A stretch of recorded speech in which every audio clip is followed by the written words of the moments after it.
Hey, just do, he just smooth, bringing much news with the facts when he crush fools. I'm rough school, I bust moves like crush groove. Pass me the mic and I'll turn it into lunch food. Just cool, but talk slick and he'll punch dudes. Cowards get the message and they hush like chubs do. You can bring your whole bus crew plus two. T-Dub-T is astronomical, you comical. You a fool if you think we'll ever honor you. Them other channels ain't shit, no abdominal. This the face of new media, fuck a Donahue. You see my giant crew, we shine like a diamond do. If any trolls disrespect, yo, we finding you. We all surrounding you, it ain't no reminding you. He already done surpassed what you trying to do. So quit the fake smoke, you suckers better take notes. When you step into the chat, you better wipe your feet. Hit the like and keep your comment short and sweet. My homie just not a joke, you don't want a war. Plus a deep boxing IQ, you don't want to spar. He broadcasted from Jersey, so we straight. Put you deep in the dirt, that's why they call this the Garden State. You seem tough but not a threat like a garden snake. We not scared of you, we chopping off a head or two. Mark your calendar, remember what we said to you. It's no option, it's just do boxing. Mark your calendar, remember what I'm telling you. It's no option, it's just do boxing. Word 'em up. T-Dub-T. We in the spot.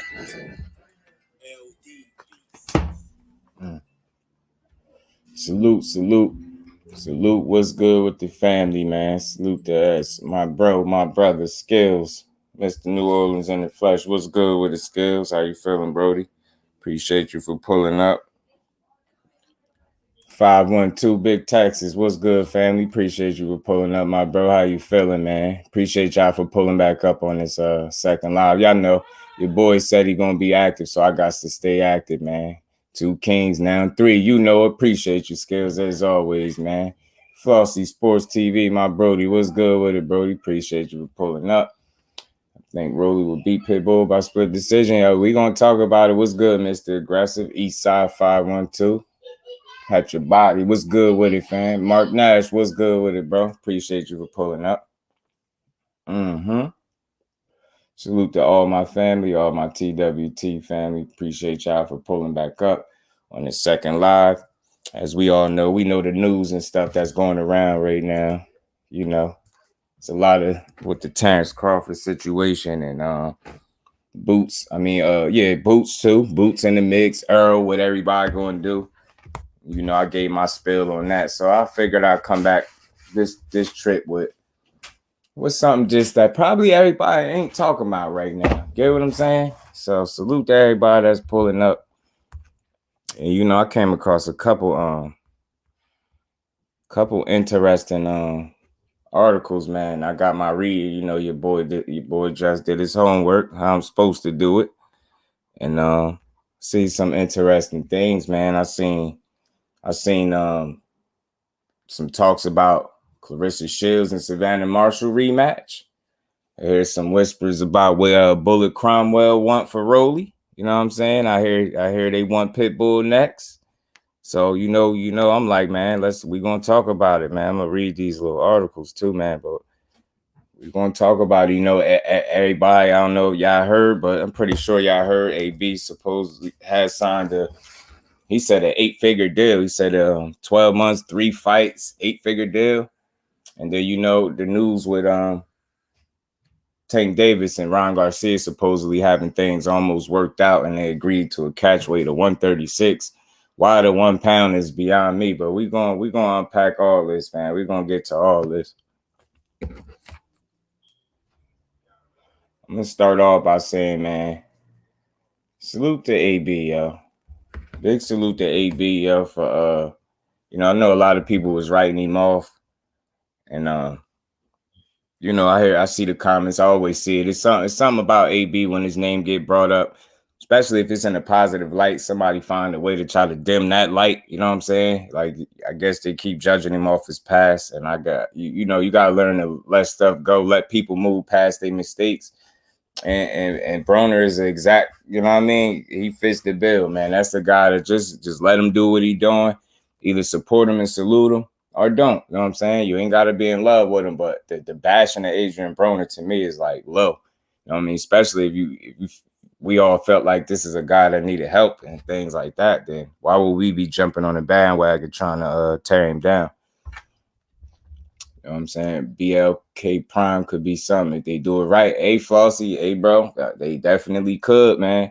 And I just think people got to open up their minds. Like, I don't know, stop looking for something bad that happened before it happened. You know, if things change, you know what I mean, from now till then so be it. We call it out and we speak on it. But I think a lot of times people be looking for something negative to be wrong or a problem.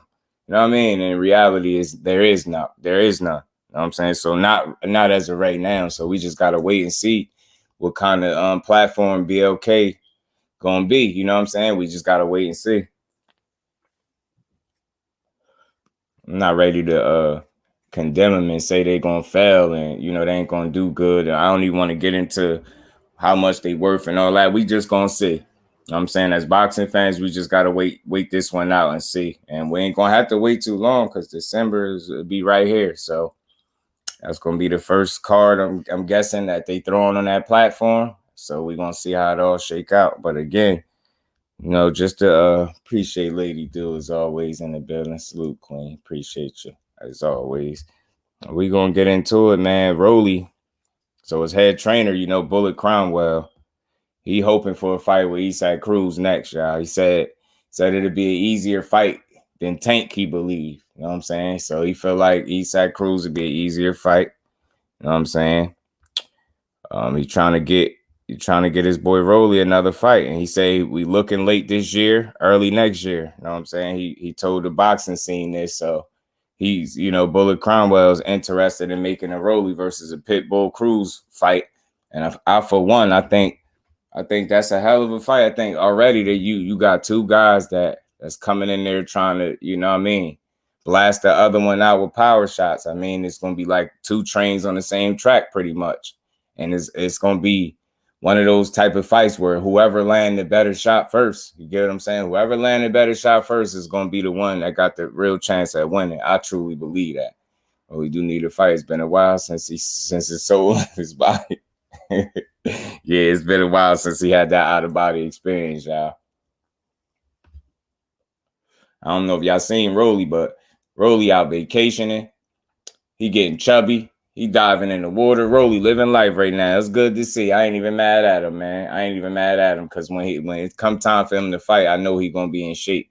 That's the crazy thing. And I know he be cutting I know he be having to cut a lot of weight. His weight cuts probably be crazy.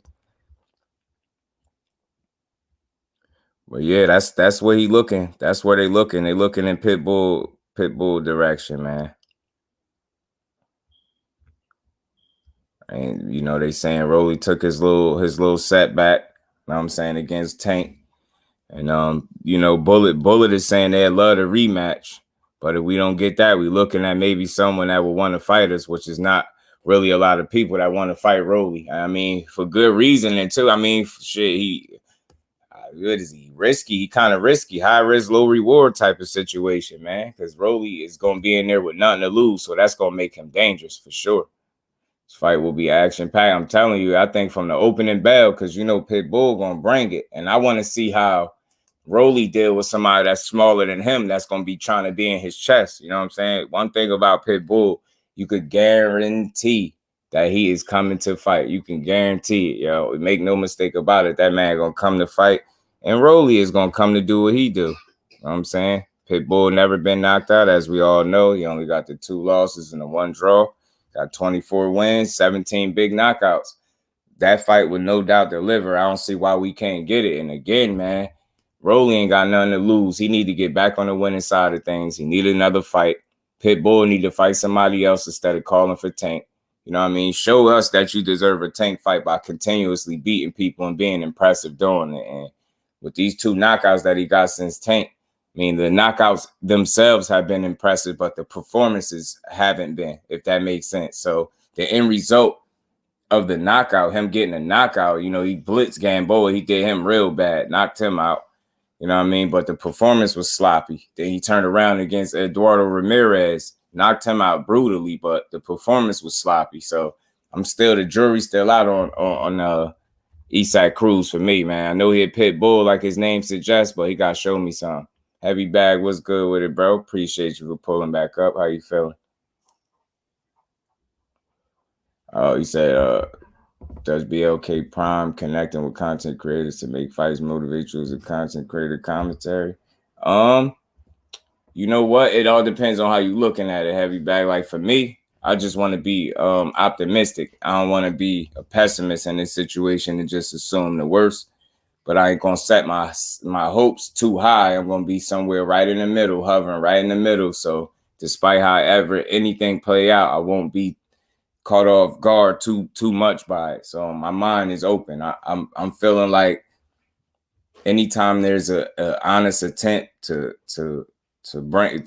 move boxing forward, I think there could be success in a situation like that. So I'm just gonna say, from the person or the individuals involved, or us knowing one of them or kind of knowing one of them, you get what I'm saying? I feel like we know his intent would be to potentially grow the sport and bring more eyes to the sport, get more fighters opportunities, things like that. And I think we just got to wait and see how it play out. But we just got to, you know what I mean? I don't know. We got to be supportive, I guess, until they give us a reason not to. So that's how I look at that. Pitbull smart. He smart his offense intelligently. Yes, he does. He does do that. He do, and there's no doubt he'll be the smaller fighter against Rollie, as he usually is in his fights, and he'd make that a difficult fight for him. He'd make it a very interesting fight. It'd be, entertaining to see how Rollie would deal with that pressure and him being in his chest. You get what I'm saying? It's always easier said than done. So I just, for one, would like to see it because, they already feeling like there's no reason why they should have any trouble making this fight. And I'm in full support of that. Like I said, these little topics that I'm gonna hit on, probably not too many people touching on them, but that's what make me just do, man. Did my due diligence, read some things, came across some articles that I seen that was worth talking about. And this was one of them because like I said, it's all about getting 50-50 fights, or action-packed fights, or getting the closest to 50-50 as you can. And just straight up and down, Rollie and Pitbull, 50-50 fight to me. You know what I'm saying? Straight up 50-50. Bull need to work his way to the top, not go back down. Yeah, but I say at least he could shut him up for good. It'd still be somewhat of a solid win because Rollie ain't got a ton of losses. Like, say if he was you know what I'm saying? Say if he was able to knock him out earlier than Tank did, or better than Tank did. You get what I'm saying? Now he might make an argument for why he might deserve a rematch. Who knows? You get what I'm saying? So I'm just not against action fights and dudes that I know will come to bring it. And there's no doubt their two styles I think would gel perfectly, and it'd create some entertainment for us, man. Like, ain't shit. Pitbull still got something to prove, you know what I mean? Since losing the Tank. Sloppy leads to unorthodox, strangely enough, effective. Yeah, it can be, because that keyword skills are unorthodox. You get what I'm saying? That could mess up a conventional fighter because they used to, you know what I mean? They used to more a conventional fighter, and Pitbull is anything but that. He's nothing conventional about Pitbull. That bobbing and weaving that he got going on, that little Tyson-esque type situation that he got going on, I think that shit is very effective for him. And the fact that he's shorter than most guys make it even more effective. So nobody gonna convince me that fight wouldn't be worth watching, at least from an entertainment standpoint. And I get it, like you want to go forward, like Chop saying, I get it, you don't want him to go backwards, but I don't know. It all depends on how he perform. You get what I'm saying? Like if he look bad and get a win, or look bad and lose, yeah, it's a step back. But if he look good and knock him out in impressive fashion, shit, it'd be no different in terms of his career than what he did to his last two opponents. You get what I'm saying? So it's like, either way, I don't think he's gonna get one of them top dogs. So why not Rollie? You get what I'm saying? Why not fight somebody that want to fight, that's gonna be unorthodox, that's gonna sell a fight, be entertaining, that's gonna bring it, push you. Well, I want to see what he got in store, man. But his trainer said he felt like it'd be an easier fight than Tank because you're going to stand there and go toe to toe. Rollie's hitting harder than these guys. If you're standing in front of Rollie, you're just a punching bag. But the difference is, what he not taking into account is the guy on the other side has two hands, two fists himself. He's going to be swinging and throwing punches too. So, and he going to bob and weave like he always do. He do it in every fight, and he going to try to get inside of Rollie. he gonna be willing to take a shot to get his off. We seen it, and if Rollie don't have the wherewithal to deal with him, like if he don't have the IQ to be able to adjust and deal with the shorter fighter and that with that kind of style, I'm telling you, I could see Rollie having some trouble with him. I'm telling you, I could see Isak Cruz really giving Rollie some issues, if not beating him. Say if he sparked Rollie out, knock Rollie out. You know what I'm saying? They both trying to get back at Tank.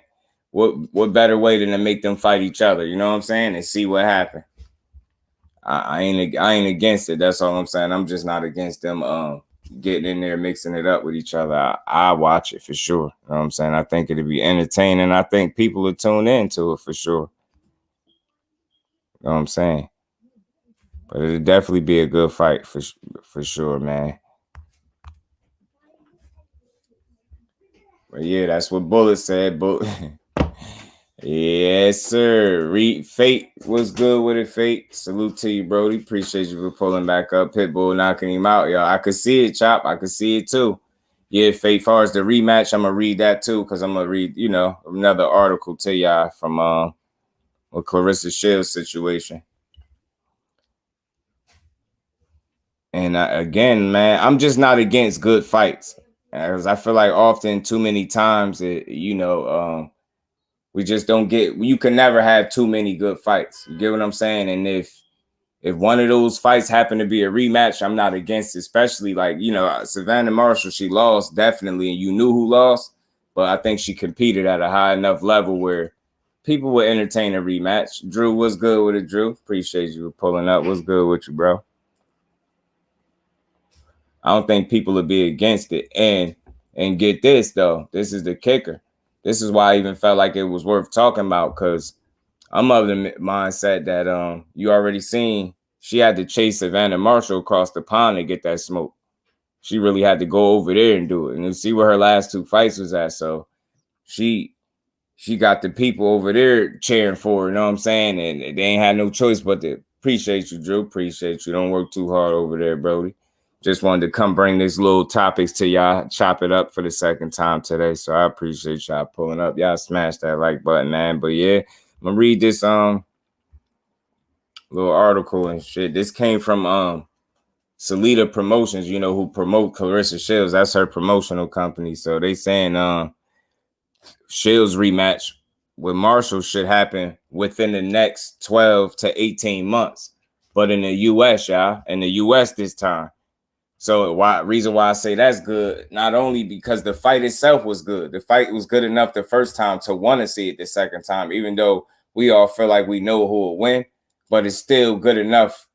It's still a good enough fight where we'll watch it again, especially for her to be able to do it and defend her belts on her home soil. It'd be dope. It'd be dope to do that. But they saying not next, though. Not immediately, you know what I'm saying? They saying they looking to have Shields face other opponents. Maybe somewhere in Detroit, you know what I'm saying? Africa, somewhere in the Middle East, you know what I mean? So I think that's dope. That'd be big for the GOAT. If they could imagine a GOAT fighting in the Middle East or Africa somewhere. You get what I'm saying? Let alone Flint, Michigan fighting in her hometown. That's always going to be dope because she always going to put on and celebrate, for her hometown. But to put this in Africa, just the thought of it alone is dope. So I'm with it. I'm not against the rematch. I don't see why they can't have it. I feel like the first fight was good enough. It don't warrant a rematch in terms of like, the first one was questionable. That's not the case, but it's still worth watching because it's good boxing. And I'm just not against good boxing, good matchups. Her and Savannah Marshall make for great entertainment, man. Like, Savannah ain't much of a talker, but she can fight. If it's one thing she showed me that night, she showed me she could fight. Sports and Tunes, what's good with it, bro? Appreciate you for pulling up. How you feeling? Y'all smash that like button for me. So yeah, man. Claressa Shields, they saying that, and not in her very next fight, but within the next 12 to 18 months. That's the next year and a half. So they probably looking to get her maybe either a homecoming fight or, like they said, she fighting in Africa to just be dope, man. I'm telling you. They talking about growing her profile and just letting the star really be a star. That'd be dope. That'd be good for her profile. Shit, whole bunch of different fan base she'll be able to tap into. And she'll continue to just make history. You know what I'm saying? I did a poll. Ghost, what's good with it, Ghost? What's good with you, Brody? How you feeling? Appreciate you for pulling up. Pitbull will KO Rollie and Shields will win against anyone. She a beast. I feel you. I'm with you. And I'm starting to think that. But with Bullet and the interesting thing about the Rollie and Pitbull situation is Bullet Cromwell is wanting that. So it's always good when you got the trainers of the fighters wanting to fight. You know, Rollie pretty much he just whatever pretty much, right? So you would think he would honestly take that fight, and it's just, I'm telling you, it'd be entertaining and funny to see how he'd deal with that smaller guy being in his chest, making it difficult for him. I'm telling you, he can't land a clean blow on Pitbull how he want because he's standing in his chest. Mess around, get frustrated, get caught one of them wild, hard overhand hooks. You know what I mean? That Pitbull be throwing. You know I'm always happy for the Can Man, bro. I'm always happy for him. Always happy for the Can Man, bro. I'm glad to see him back. I just don't have nothing negative to draw from his situation right now. I'm just hoping that everything go according to plans. And like he said, he put it on his Instagram. 12-month, 3-fight deal worth 8 figures. So he sound like he happy. He sound like he right back where he need to be. So I'm happy to see it for him. Mine said that at the L, you need to earn a shot. Forget the rematch. We want a rematch down the line. I feel you. But again, Ghost, again, just so I'm clear, they ain't saying rematch right away either, though. They ain't saying rematch right away. They saying get her. They looking to get Claressa a fight somewhere. They said Detroit, the Middle East, somewhere like Africa. Something like that. I think that'd be big for the group to be able to fight in Africa. Just the thought of it alone is dope, man. Because imagine her fighting out the shit really put on, man. Rollie might sleep Pitbull. He not getting poisoned. I know y'all saw he shot. Getting Bull was landing while being poisoned. I'm telling you, man, that'd be an entertaining fight, Ghost. Won't it? 903 boxing. Salute, bro. Appreciate you for pulling back up. Appreciate all y'all, man. Y'all smash that like button for me, man. We're going to keep rolling. They're both sponsored by the state of the art of boxing. Fight can happen easily. Facts. That's what I'm saying. Make that shit happen. Make it happen. Tank was smaller than Rollie and knocked him out. Yeah. And you get what I'm saying? You get what I'm saying? He gonna present a different set of challenges, yo. That's what I'm saying. He'd really be the smaller guy in there to make it. It'll make it weird for him in there, man. And it'd be funny to watch, bro. I love to watch it. Ashley's Corner. Salute, Queen. Appreciate you for pulling back up for the second live of the day. How you feeling? Weight class Rollie versus Pitbull. Why you think that? It's going to be Pitbull? Because it's I'm glad you asked that. See, that's why I appreciate the Queen coming in and adding to the conversation. I'm glad you asked. Yeah, I said that because Bullet Cromwell want Pitbull next. He actually want Pitbull. He said if he can't get the Tank rematch, he want Pitbull. He said he think that'd be an easier fight than Tank because Pitbull gonna stand right there. So I think I don't think you could put Pitbull and Easy in the same sentence. You get what I'm saying? Like, I don't think those two things go together. And I think maybe Bullet Cromwell might need to see his fighter in there with him to realize that it ain't as easy as you think. Tank is a special fighter. That's why he made it look like that. You know what I mean? Rollie is not so much. Sleeping on Rollie, how good he actually is. He has every tool to beat these guys.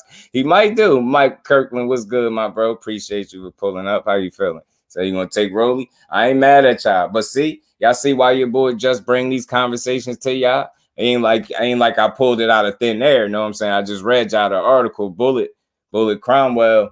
He want Pitbull next. He said them the two names. If not Tank, he want Pitbull. So I said, let's see it. She don't need to fight in Africa. Women's boxing isn't big in Africa. It'd be a waste of time. Bring her to Atlanta or Tank undercard. I don't know. I mean, I think that remains to be seen because I think her anywhere they put her is going to grow her profile even more just because of who she is and what comes with Claressa Shields. Like she is must-see TV. She's like walking history. I always say, y'all know my saying, she making history. Her story every time she step in that ring is something special, man. Got Rollie versus Pitbull. That's why I want to see it because more people pick more y'all couple. I heard a couple Rollies more than I thought I would though. So hey, let's see it. See why we had these conversations. And again, I didn't pull this out of nowhere. This ain't no speculation. This came directly from Rollie's head trainer, Bullet Cromwell. He said if he cannot get Tank Davis rematch, he want to fight Pitbull next. That's it. I read the whole article. He ain't mentioned another name. That's what he said. Tito Jack, what's good with it, cuz? Appreciate you for pulling up. Bullet a couple eggs short of a dozen. You know him and his man. He gonna get his man slumped, cuz. Go get Rollie ass hurt. And the fighters in Africa, it's a different market. Deontay versus AJ wouldn't be that big in Africa. For the African market, it's just a different economy, and the sport just isn't big enough. I hear you, but see, look, they ain't stuck on Africa. That was just a mention. You know, that was one of them. I just, in my mind, I thought that would be dope for her. And I feel like that's something that she probably would want to do. You know what I mean? If given the opportunities. But shit, homecoming fight. It said the Middle East, Detroit somewhere. Like, you get what I'm saying? Wherever Claressa Shields fight at is must-see TV is what I'm saying. Most fighters fight pro and they 16, 14, and 12. Yeah, that's crazy. AB go outbox Rollie. Yeah, right. It'll be. Yeah, I don't know what happened to that one because he did say his next opponent is. He said he ugly as fuck. It's gonna be a shit talk fest. That fits the description of Adrien Broner, not Pitbull Cruz. So, but that is what Bullet said. He suggested it. Man, yeah, man, yo, you couldn't be more, yo. In fact, 903. That's why I celebrate her or speak on her anytime I got the opportunity to, because what she is for the sport is just nothing short of amazing. Like you need the men, the fighters, the males to move like her. You know what I'm saying? She taking on all comers, the biggest challenges possible, and she just dominating. It'd be dope, but you would need 12 rounds and 3-minute rules. I wish they did get that, Ghost. I really did. I really do. I know Fruit just got KO. Allows more brain cells. A scary fighter. He has nothing to lose. I said that too, Ghost. I said that. That's what makes him dangerous. He don't got nothing to lose. He don't got that O to protect no more. Like, I don't know. So it could be open season for Rollie. Now I was thinking the same thing. Oh, it would be historic on some feeling Miller shit. I can see why she want to do it. And yeah, and this article came right from her promoter. You know what I'm saying? From Salita Promotions, Dimitri Salita. So that was him talking to the boxing scene about what they'd like to do with her. But they said and that's the thing. The rematch. They saying that you know that. He thinking that should take place within 12 to 18 months. That would be in the States. So that's why I would entertain that with the fact that it was a good fight. You know what I'm saying? Yeah, man, I could see her wanting to do it too. Telling you, it'd be special for her. Just in terms of like experience, I guess. You know what I'm saying? Because any fight, I think, could grow her profile. That's all I think. Just no matter where she go. The girls start with 12 rounds. Yeah, man. I mean, it's something that need to be discussed for sure, Ghost, because I feel like she, for one, would benefit from the 3-minute 12-round fights. I really do. There's a building capacity in Africa that runs on its own cryptocurrency created. The city will be done in 24 or 2025. That's dope. Akon, that's dope. I did hear something about that before. First female to do it too, and you know she in the history. She all about that history, man. Women's boxing categorically. Well, look, man. The GOAT is here to bring it back. GOAT, she here to bring boxing back to the ladies, man. I wouldn't be too over on that on ground. She isn't gonna. But again, you gotta remember. Don't take it like it's etched in stone. This is me just reading the article and me giving my thoughts on it. We ain't gotta say like it's for sure gonna happen, and but it's just something good to hear. She dope like that, and I think it is just anything like that is dope for the GOAT. Anything. I get everything you saying, Ghost, but you know, I'm just reading the article. They ain't sold. They ain't just say Africa or bust. Like he threw that out there as a mention. Africa, Middle East, Detroit. You know, she from Flint, so maybe they give her a homecoming fight. But again, 12 to 16 months. And they thinking maybe they do a rematch in the States. And I for one will watch it. I will watch, especially if Savannah Marshall don't take another loss before then. Yeah, man. That's what I'm saying. I think the boxing for the ladies is in a good space. I think they're making some ground. It's not gonna be no overnight fix, but they making some ground because they doing things that really matter, and they showing the men that's how you supposed to handle business, getting there with everybody. Yeah. Nah, I get you. Go see, you always go a little bit deeper with it, Ghost, but that's why I rock with you, because you always got a different piece of information to add. But that's just something to think about. But yeah, that would be dope for you. Get what I'm saying? So yeah, but I get you the issues and stuff like that. I get it. Thrill Hill, salute, bro. What's good? What you appreciate you for pulling back up. Yeah, man. I had to come back one more time. I had to stay busy on y'all, man. And I seen some of these articles. I was reading up on some of this stuff, like, and it was worth talking about. Yeah, the ladies is putting on big time. And again, I will watch Savannah Marshall, and the good thing is it'll be in the States this time with no questions asked. Like, you know what I mean? No questions asked. She'll get to fight at home and defend them titles, like, again, and beat this girl again. Like, it'll be dope. I did a poll, y'all. I did a poll and said who people feel like Claressa Shields should fight next. I might have to do a live on that to see how people really feel, because I see the poll. The poll is Franchon Cruz is the leader, I think, with like 32% or something like that. And Katie Taylor is close too, but I don't know, man. It's worth it. It's worth talking about, man. That's a good conversation, because Claressa Shields, only thing she really got to focus on is what kind of history she want to make next. You know what I'm saying? Watching they actually says and like to seriously discuss African market. Just do an accident reach me. I get in touch with the file. So that's what I'm talking about. Goes in. Let's make shit happen, man. Let's make it shake. Demetrius Bright, what's good with it, family? Appreciate you for pulling up. Salute to the TWT family. Y'all smash that like button for me. But yeah, man, I would want to see this. I would want to see that. I think Claressa, anything she do, I want to watch. You know what I'm saying? Whatever it is she do. And the more fights she could have in boxing, the better it is for us as fans, even though that might be a little selfish. But she only got 13 fights, so she got some more fights on her before she hang them gloves up. Because I know a lot of people keep saying what's next for her. It's always something. It's always something. Only dropping the content for the clout and the sake of promotion. Oh, yeah. Facts.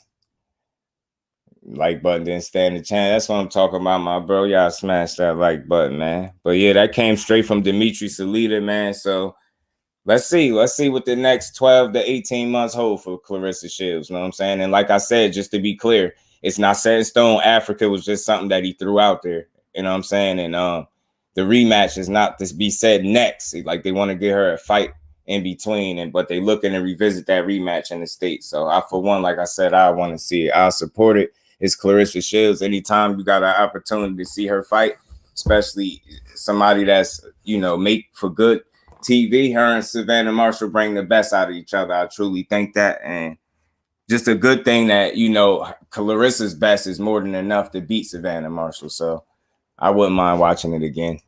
Dimitri's a good dude. He did something amazing for Dimitri, so I got love for him. That's good, Ghost. That's what I like to hear, man. That's what I like to hear. Good. I'm glad he's a good dude. Facts, 903. I'll support it and I'll rock with it, man. It's just, that's where I'm at, man. I'm all about supporting the box and bringing the conversations that move this shit forward, man. That's what you want to see. Them women really putting on, and it's dope. It's dope. Dimitri reach out to higher ups.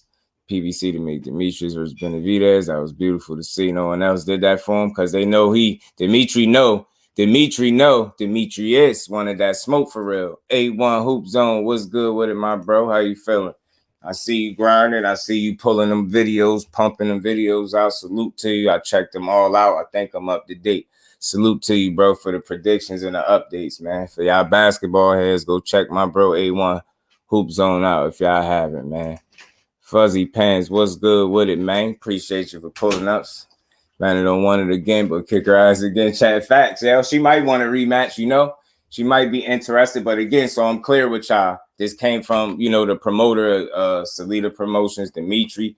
He feels like the next 12 to 18 months that could hold a Savannah Marshall rematch in it for Claressa in the States this time, y'all. Like I said, so I think that'd be good. It'd be a good fight. It'd be something else that she could do. Just beat her again, and hey, I'm cool with it.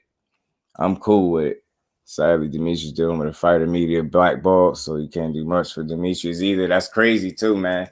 But he's saying stay patient, man. I try to be optimistic with these fighters, man, because it's easy to pile on the bandwagon. Like, that's an unlucky dude. I will say that when it comes to the sport of boxing. Despite what you think about him as a fighter, I think Demetrius Andre is an unlucky individual. But he keeps saying stay patient. He got something planned. So I want to see what he got in store, man. I want to see it. I hope it's something. The Cubans are the most mistreated fighters in boxing. Not even Dimitri got the thing to fix that. Demetrius, please just hang him up. Juice not worth it. He ain't going that route, Ghost, man. He ain't going that route. He too good. He too good. The Juice, man. They gonna at least somebody gonna have to beat him. Know what I'm saying, Ghost? And that ain't gonna be the worst thing in the world. Like, they ain't gonna be the end of the world. Somebody gonna have to show me you could beat Andre in that ring at least once, man. At least once. Somebody gonna have to show me you either knock him out or outbox him, outthink him for 12 rounds. I need to see it at least once before you hang him up. I need to see it, man. Dimitri Andre, my guy, man. Rock with him. Claressa stood up for Canelo when he lost and showed much encouragement. Yeah, but when Claressa got stripped, he said absolutely nothing. You know how guard people can be too forgiving without compromise. Yeah, and she kind of backtracked on a statement and everything. Like, man, they done stripped you. Don't backtrack on nothing, man. Stand on everything you said, man. You know what I'm saying? And I keep saying the dude is good, but he ain't what they build him to be. And that's just what it is. Like, they could be mad till they blow in the face. That dude is not it. He's not the guy that they told us he was, y'all.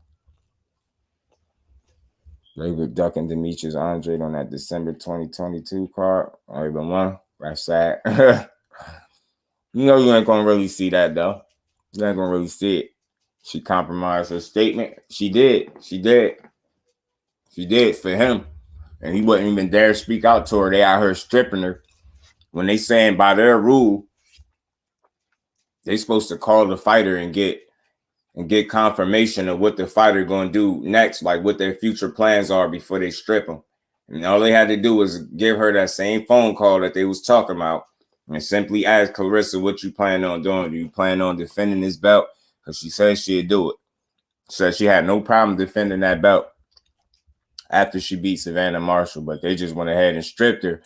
Then they doubled down in the same article that I was reading and said it won't be overturned. So they took their little funky ass belt.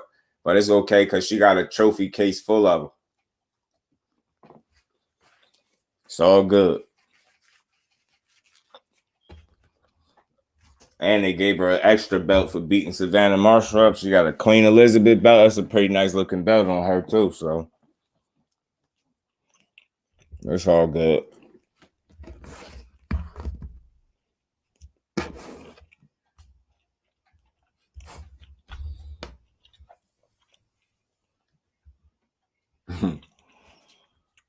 My skills say. And question, who you got? Wilder, Joyce. You know I'm rocking with Bomb Squad. You know why? Joe Joyce is durable. He's shown to be durable thus far throughout his career, but I still don't think he faced a puncher quite like Wilder. And I think with him being kind of slow, he's slow and steady fighter. So if you can't get him out of there, he could wear you down and get you out of there. But I think Wilder asleep Joe Joyce. I don't think he'd get out of the way of too many of them right hands, and I don't think he'd be able to eat too many of them before he bite the dust. Belt, yeah, we don't care. Take the belts right with you. She's still champion, and she'll never stop. She'll never stop being. Yeah, I think Wilder. And him being light on his feet, him being light, period, just he looked dangerous, man.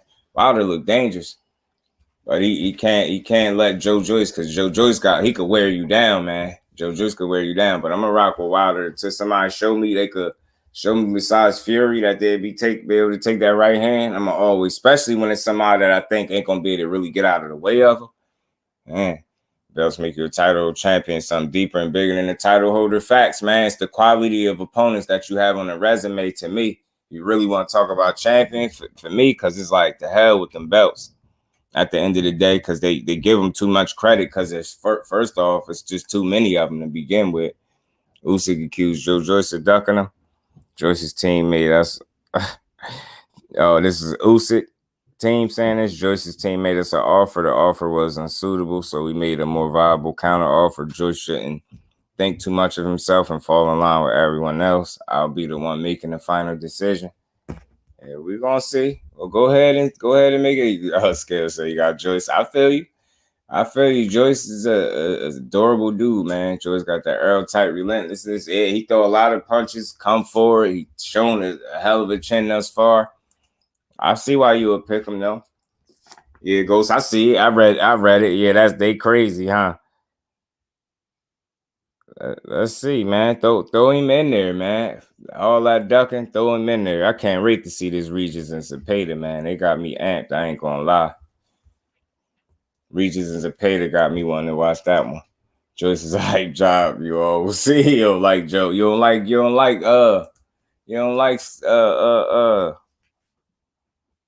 Juggernaut Joe. Frank Sanchez bias. Remember what I told y'all? Frank Sanchez definitely got the boxing ability, but he just better not get wore down or caught. Joe Joyce a big behemoth, man. I'm trying to tell you. Yeah, Ghost don't rock with the Juggernaut skills. I don't think he a hype job though. He an old dude, but he dangerous for sure, man. He a dangerous heavyweight for sure. It's criminally underrated.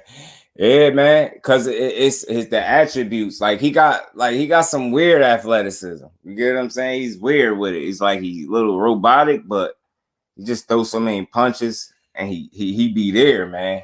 You be having to beat him. You be having to beat him up, man. Bro say he criminally underrated. Miss Joette, salute, Queen. Appreciate you for pulling up. How you feeling? Yeah, man. I like Joe Joyce. I like Joe. I like Joseph. Joseph. I like Joseph Joyce. Hopefully they put him in there with somebody. He said he'd be willing to fight. Who did he say? Was it Usyk? Yeah, he did. That's the Usyk. Yeah, that's the shit that you sending me, Ghost, about Usyk. Yeah, he did say something about being willing to fight him. As the USA now, he's 23, and it's everything folks said Big Baby and Joe Joyce is. It's the Cuban and Shaw era heavyweight 37-year-old slow robotic prospects. I don't. And like, yeah, it's okay, Ghost. You choose diversity is welcome in my book. You know it. Ghost always going on. EK2, what's good with it getting beat by Frank Sanchez? Does it make you a hype job? Nah, it don't. Because Frank Sanchez showed me something in his last fight against Carlos Negron, man. The way he handled his business in that fight was impressive. Like, I mean, and that's what I was looking for. Impressive performance from Frank Sanchez that didn't lack. He didn't have to get a knockout for me, but he put that together nicely and got the job done. Overrated. I need to watch his tape more close. His output is not that crazy for heavyweight. Joshua got the same output. See, but it's consistent. I don't know, bro. I had to look up the numbers, but I know he looked like he got a high output to me for a heavyweight. He big, slow, and steady, and he hard to move. You know what I'm saying? He keep coming. Like the way see how he dispatched Joe Parker, man. Punched the fight out that boy. Watch the next Joe Joyce fight. I don't dislike Joe Joyce. I've seen folks say Frank Sanchez loses to Big Baby. Losing to Frank Sanchez makes you a hype job. Dude's not showing Frank the respect. Nah, Frank ain't a hype job to me. I think Frank is a good fighter. Yeah, I think his output is abnormally high for a heavyweight. I have to see, though. I have to look up the actual numbers, but he do look like he pretty busy to be a heavyweight. Joshua Usyk. Yeah.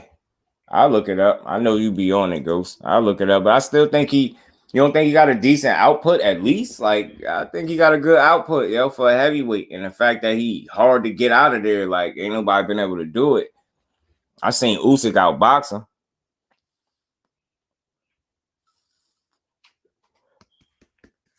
I seen Usyk outbox him pretty damn good.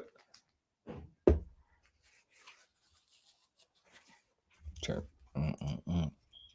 So who holds a record of punches at heavyweight? Adam versus Chris. Now Joyce has never once held an output record anywhere. Yeah, but I guess what I'm saying too, Ghost, at the end of the day, we ain't saying he got the highest output, but I think his punch output is an attribute, an asset for him in fights. You get what I'm saying? I think his motor, he has an engine too, man. The dude could go. Get what I'm saying? That's what I see from Joe Joyce. You might see it different. I think Joe Joyce could go, man. I ain't saying he's the most active heavyweight because I don't have the numbers to back that up. I'll just be shooting in the dark, but I think he pretty busy for a heavyweight to me. He ain't methodical with his punches. Like he be letting them things go. He be letting them things go. Yeah, to see people say men lie, women lie, numbers don't. And I say, yeah, but numbers don't always tell the full story. You know what I'm saying? So maybe that's the case for Joe Joyce. Has one gear, and that's Juggernaut. Nah, for real, bro. EK. Joe Joyce don't be playing no games, bro. Has a good output, but the narrative that has some wild out of this world output. Yeah, I guess, but you know, for the most part, Ghost, you gotta ignore the people that's unrealistic. You know me, at least I'm gonna be realistic about it. I think is, and that's a good, you know what I'm saying, work rate, I think, for a heavyweight. And it's consistent work, you know what I mean, with a good motor behind him, and he's just hard to hurt. So yeah, he keep coming. To Juggernaut is the perfect name. Thrill Hill's perfect name, bro. Perfect name for him, man. Especially when he came out with that Juggernaut costume. I said, yeah, he playing to this image for real. He ain't playing no games. I rock with him. I like Joe Joyce, man. He cool. And he seemed like a pretty level-headed dude when you hear him talk. Like, you know, he talk with some confidence, but I don't think he overconfident. So I like his energy. Joe Joyce is not keep coming. Juggernaut, he slows down. You think so? I think he got a pretty good motor. That's why he be kind of hard to beat, I think, in a way, too. I think he a little difficult to deal with because of that motor.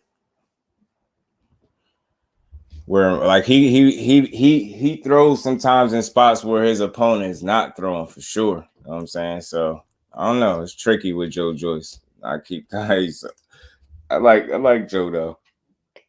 We're gonna see who they match him up with next. I mean, he calling for the smoke. I say throw him in there. Carlos Takam. I remember that fight. Is that the fight that he got hurt to the body, Ghost? Is the Carlos Takam fight the fight he got hurt to the body? I think it was. Was it, Ghost? I think it was. Hammer watching versus Brian. He always every single time slows down. Interesting. I looked at him as a guy that's slow and steady. That's how I call him. Slow and steady, but active. Got hurt to the head. That's the one. Oh, he got hurt to the who? I thought that was Takam that got him to the body.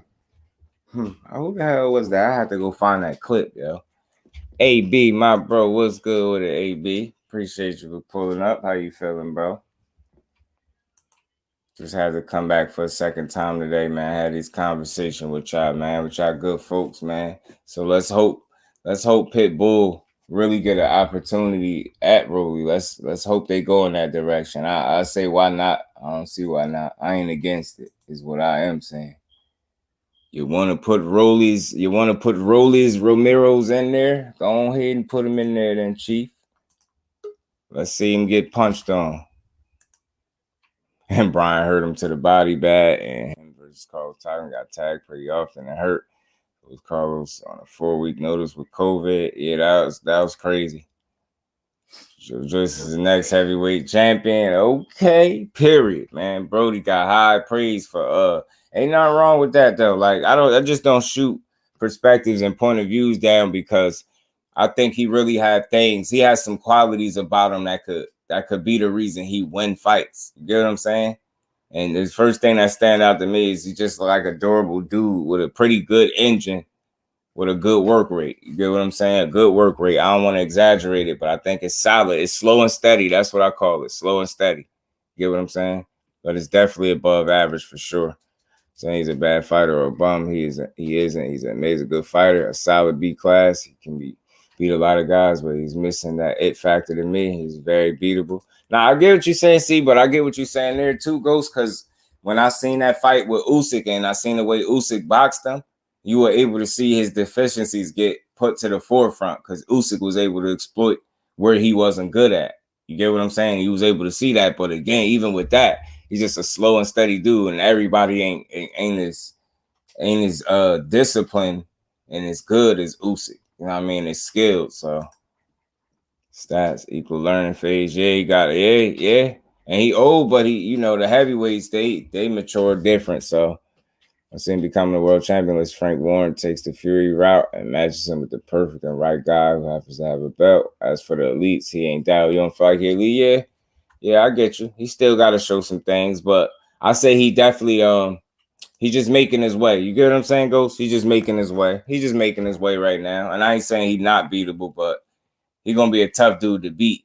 You know what I mean? Especially for the dudes that ain't got the movement and the discipline and the engine to constantly be moving and boxing them. Like, you get what I'm saying? Some of those dudes fit the bill that give them headaches and fits. You get what I'm saying? But like you said, it's some guys that here really take it to for sure. For sure. I like him though. I just like where boxing at. I like the fact that Deontay Wilder is back.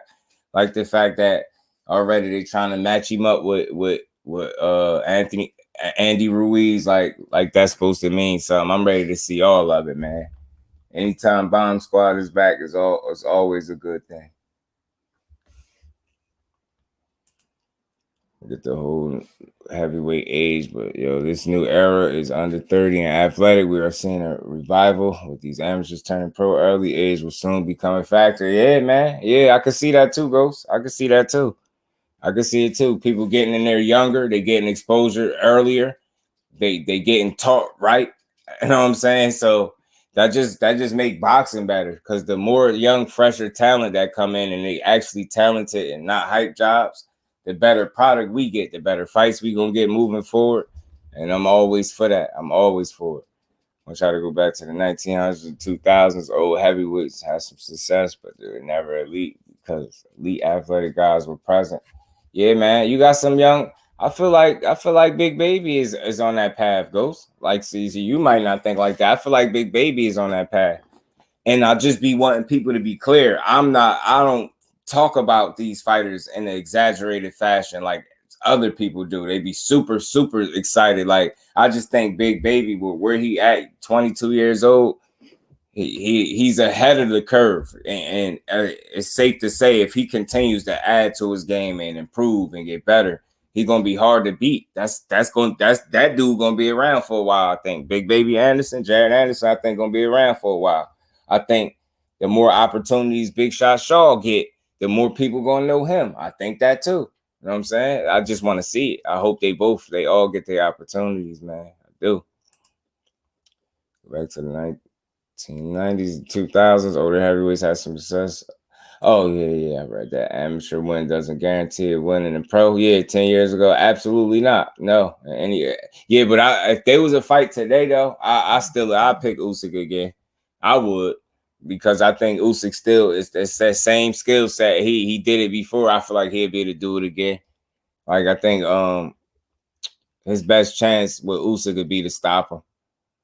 I believe heavyweights with skill at a weight, regardless of number on the scale. Age is always a factor. Father Time is undefeated. Ghost, you know the saying. Get Frank in with Lemos. He on a 9 TKO win streak.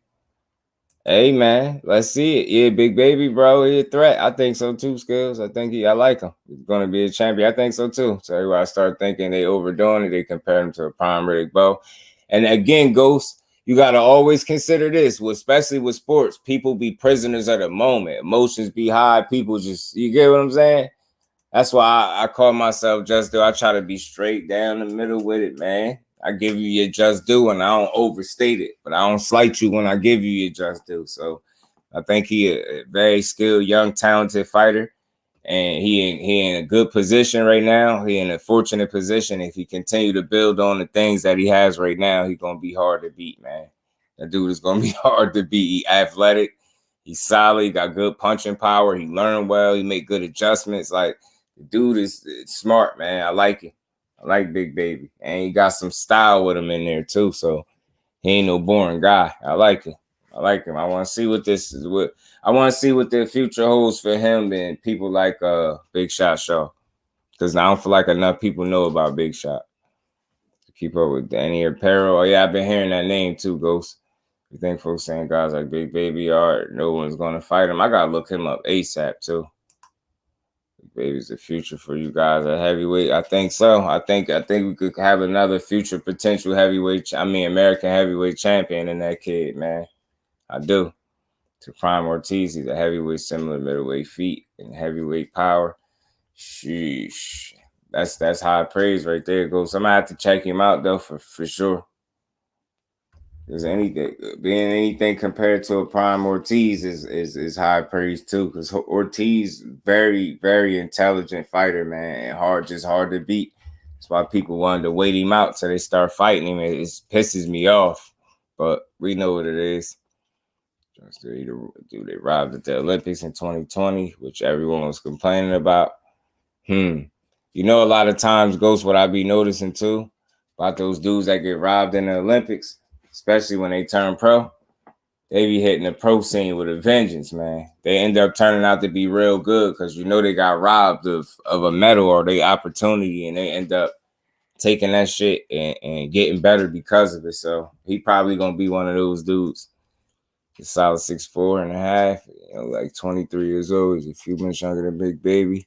I believe he's extremely well schooled. I gotta look him up, bro. What you said, Danier Pero. Yeah, I gotta look him up, man. I gotta look him up. Especially if you're saying that, I gotta look him up. The more fighters I know about, the better it is for me, man. But let me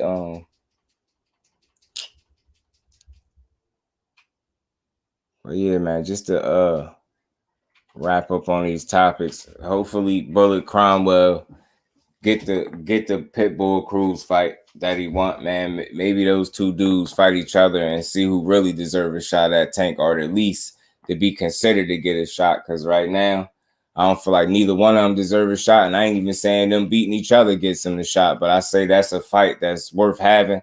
I would want to see it. I think a lot of other people want to see it too. You will see somebody getting knocked out. Safe to say it won't go the distance for sure. Raised in the school of Felix Savannah, Luis Ortiz, and Felix Savannah educated him. So he might be the goods then, Ghost, you know?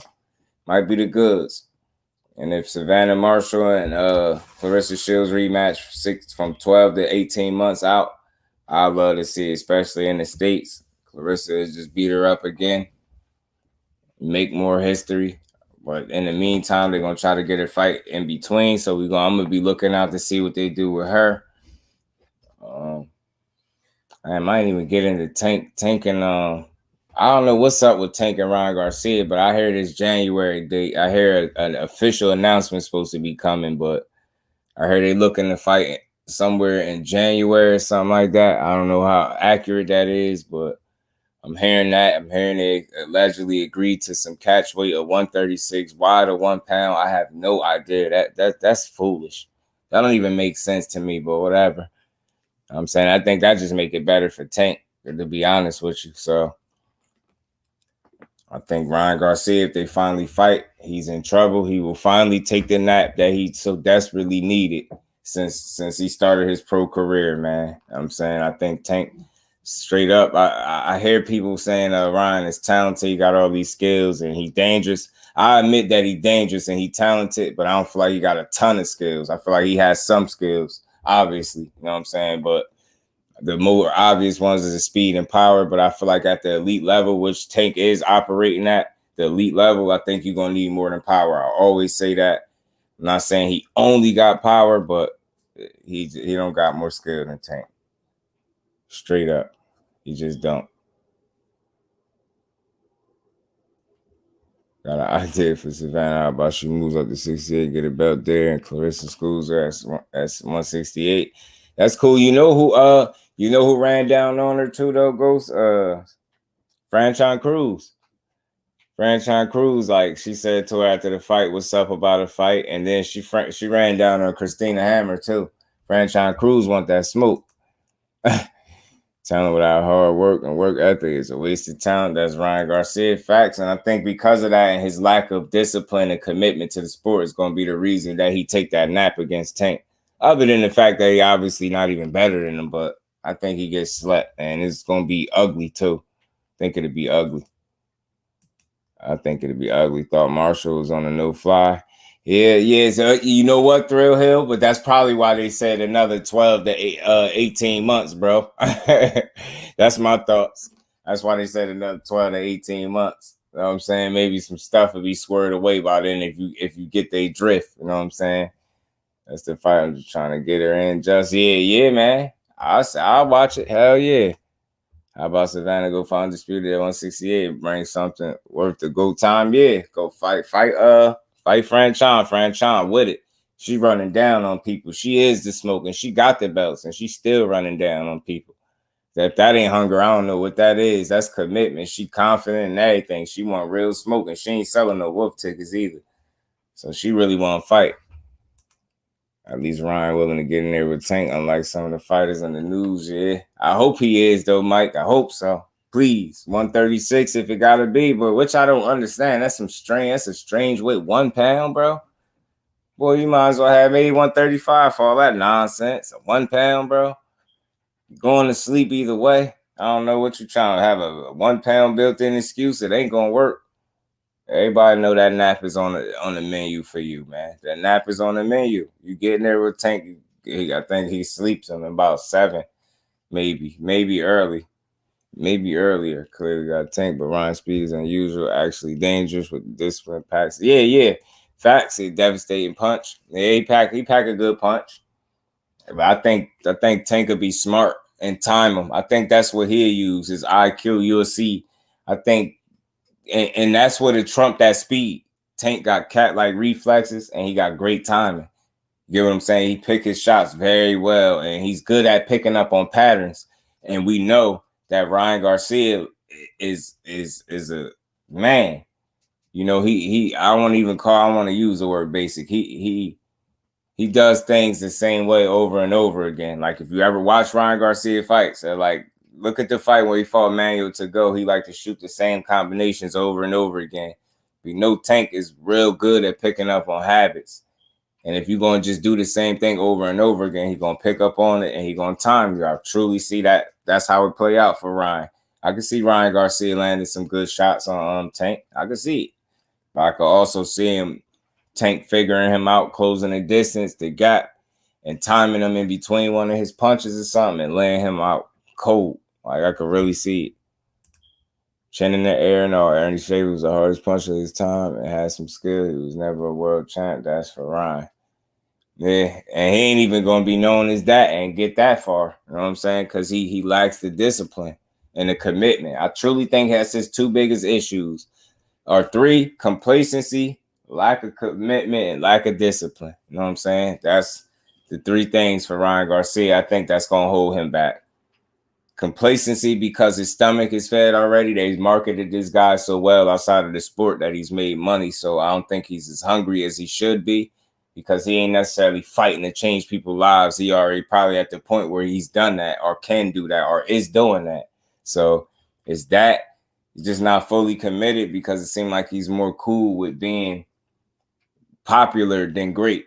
And then, you know, that lack of discipline, you know, the lack of commitment pours over into discipline because then when he goes into the gym, he's not fully committed in there. So he lacks work ethic. You know what I'm saying? And I think those 3 things are going to hold him back. Complacency, lack of commitment, lack of discipline.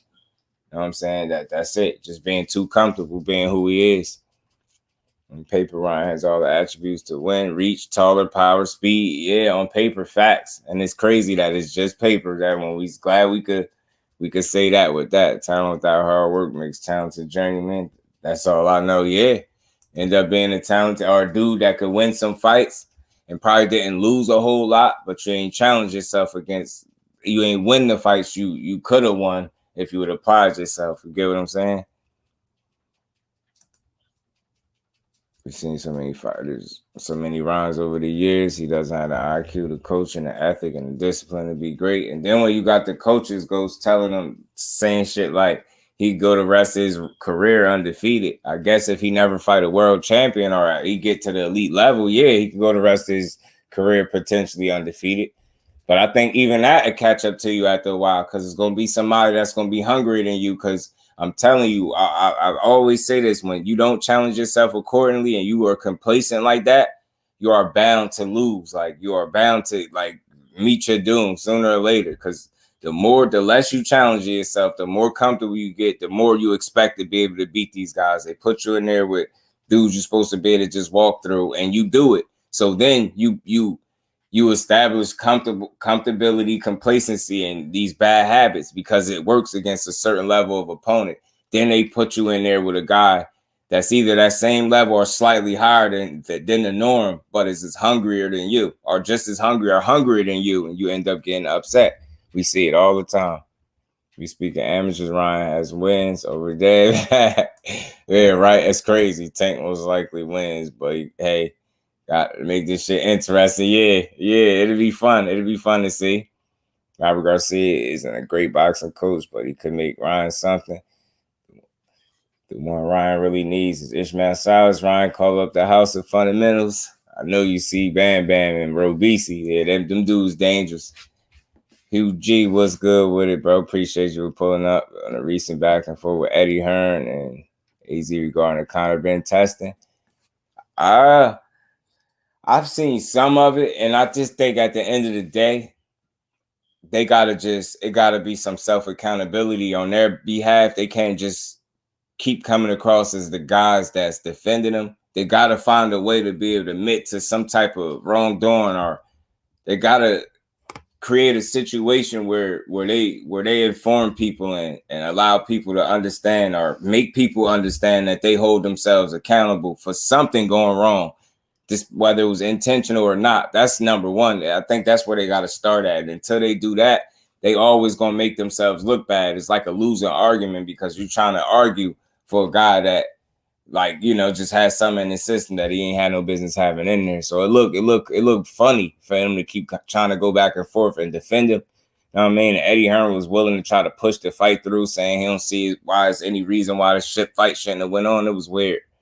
Ryan is gonna panic when Tank gets under that hook. I'm telling you, Roja, salute, bro. Appreciate you pulling up. That's just gonna be bad. Sleepy time. Closer than what most people think, even though Tank wins.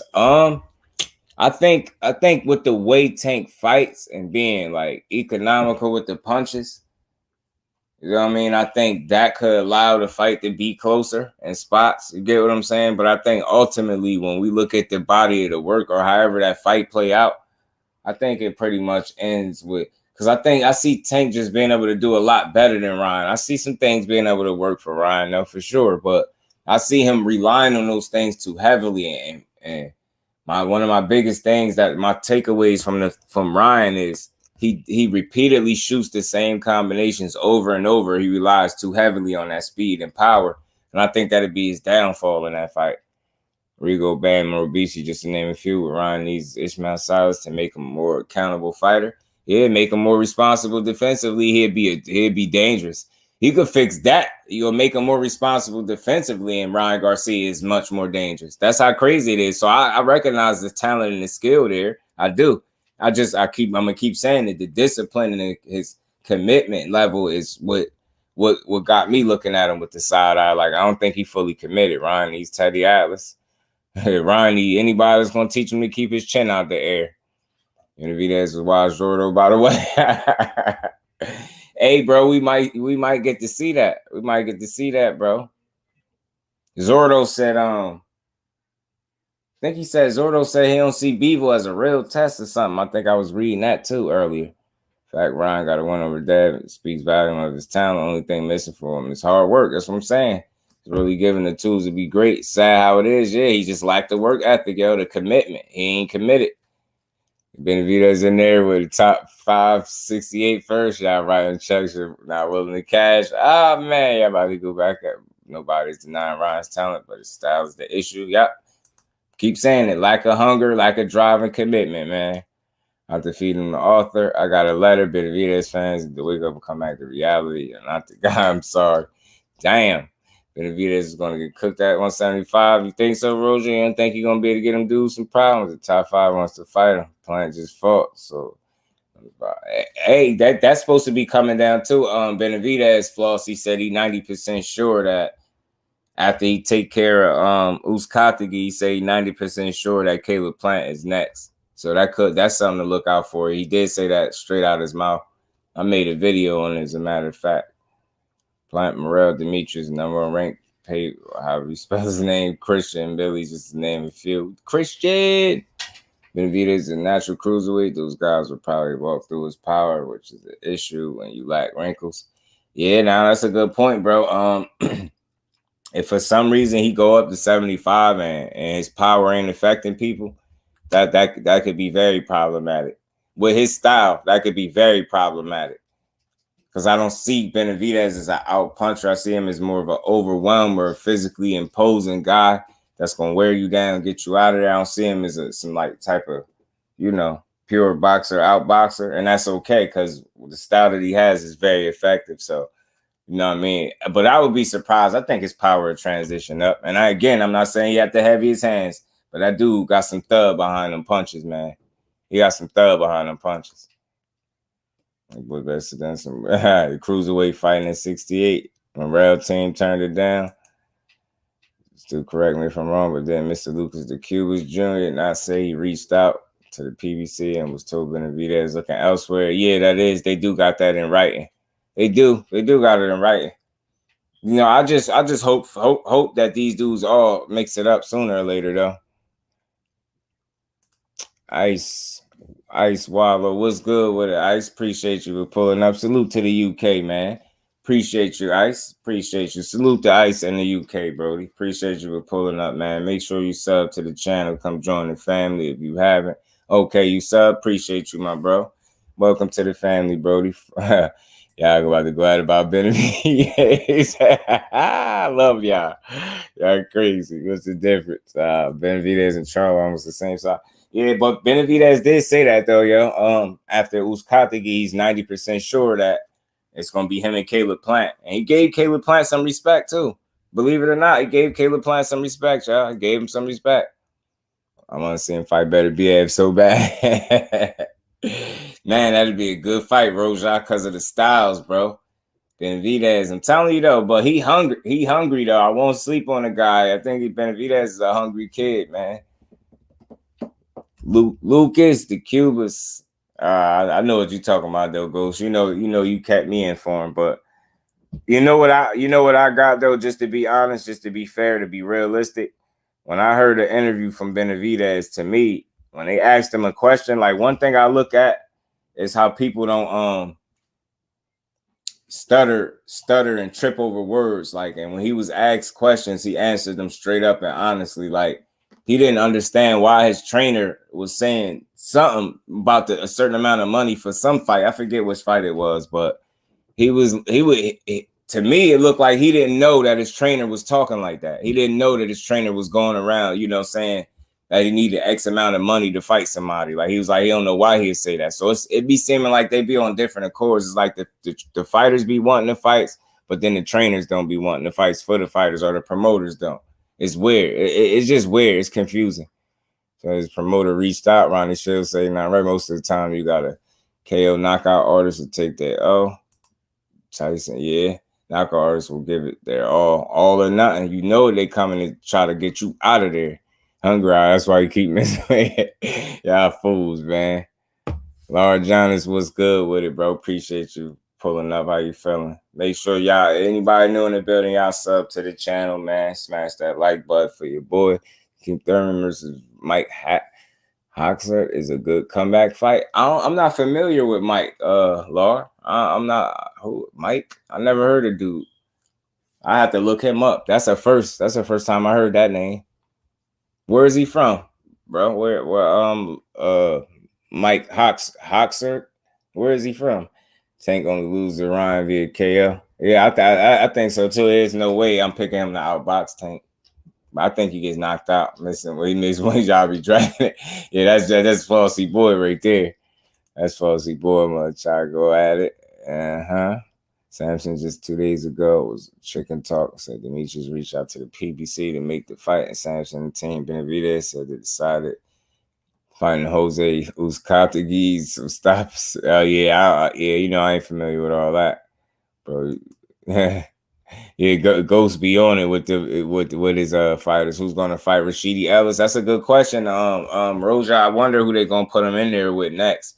Because his only issue with Rashidi is just inactivity. And you see how Golden Boy did him. So hopefully now that he got a fresh situation, they keep him active, because I think the welterweight division is more exciting with Rashidi, but he definitely got to make sure He make weight because Rashidi Ellis a big dude. A lot of people talk about Boots and stuff like that. Rashidi Ellis is a pretty big dude, man.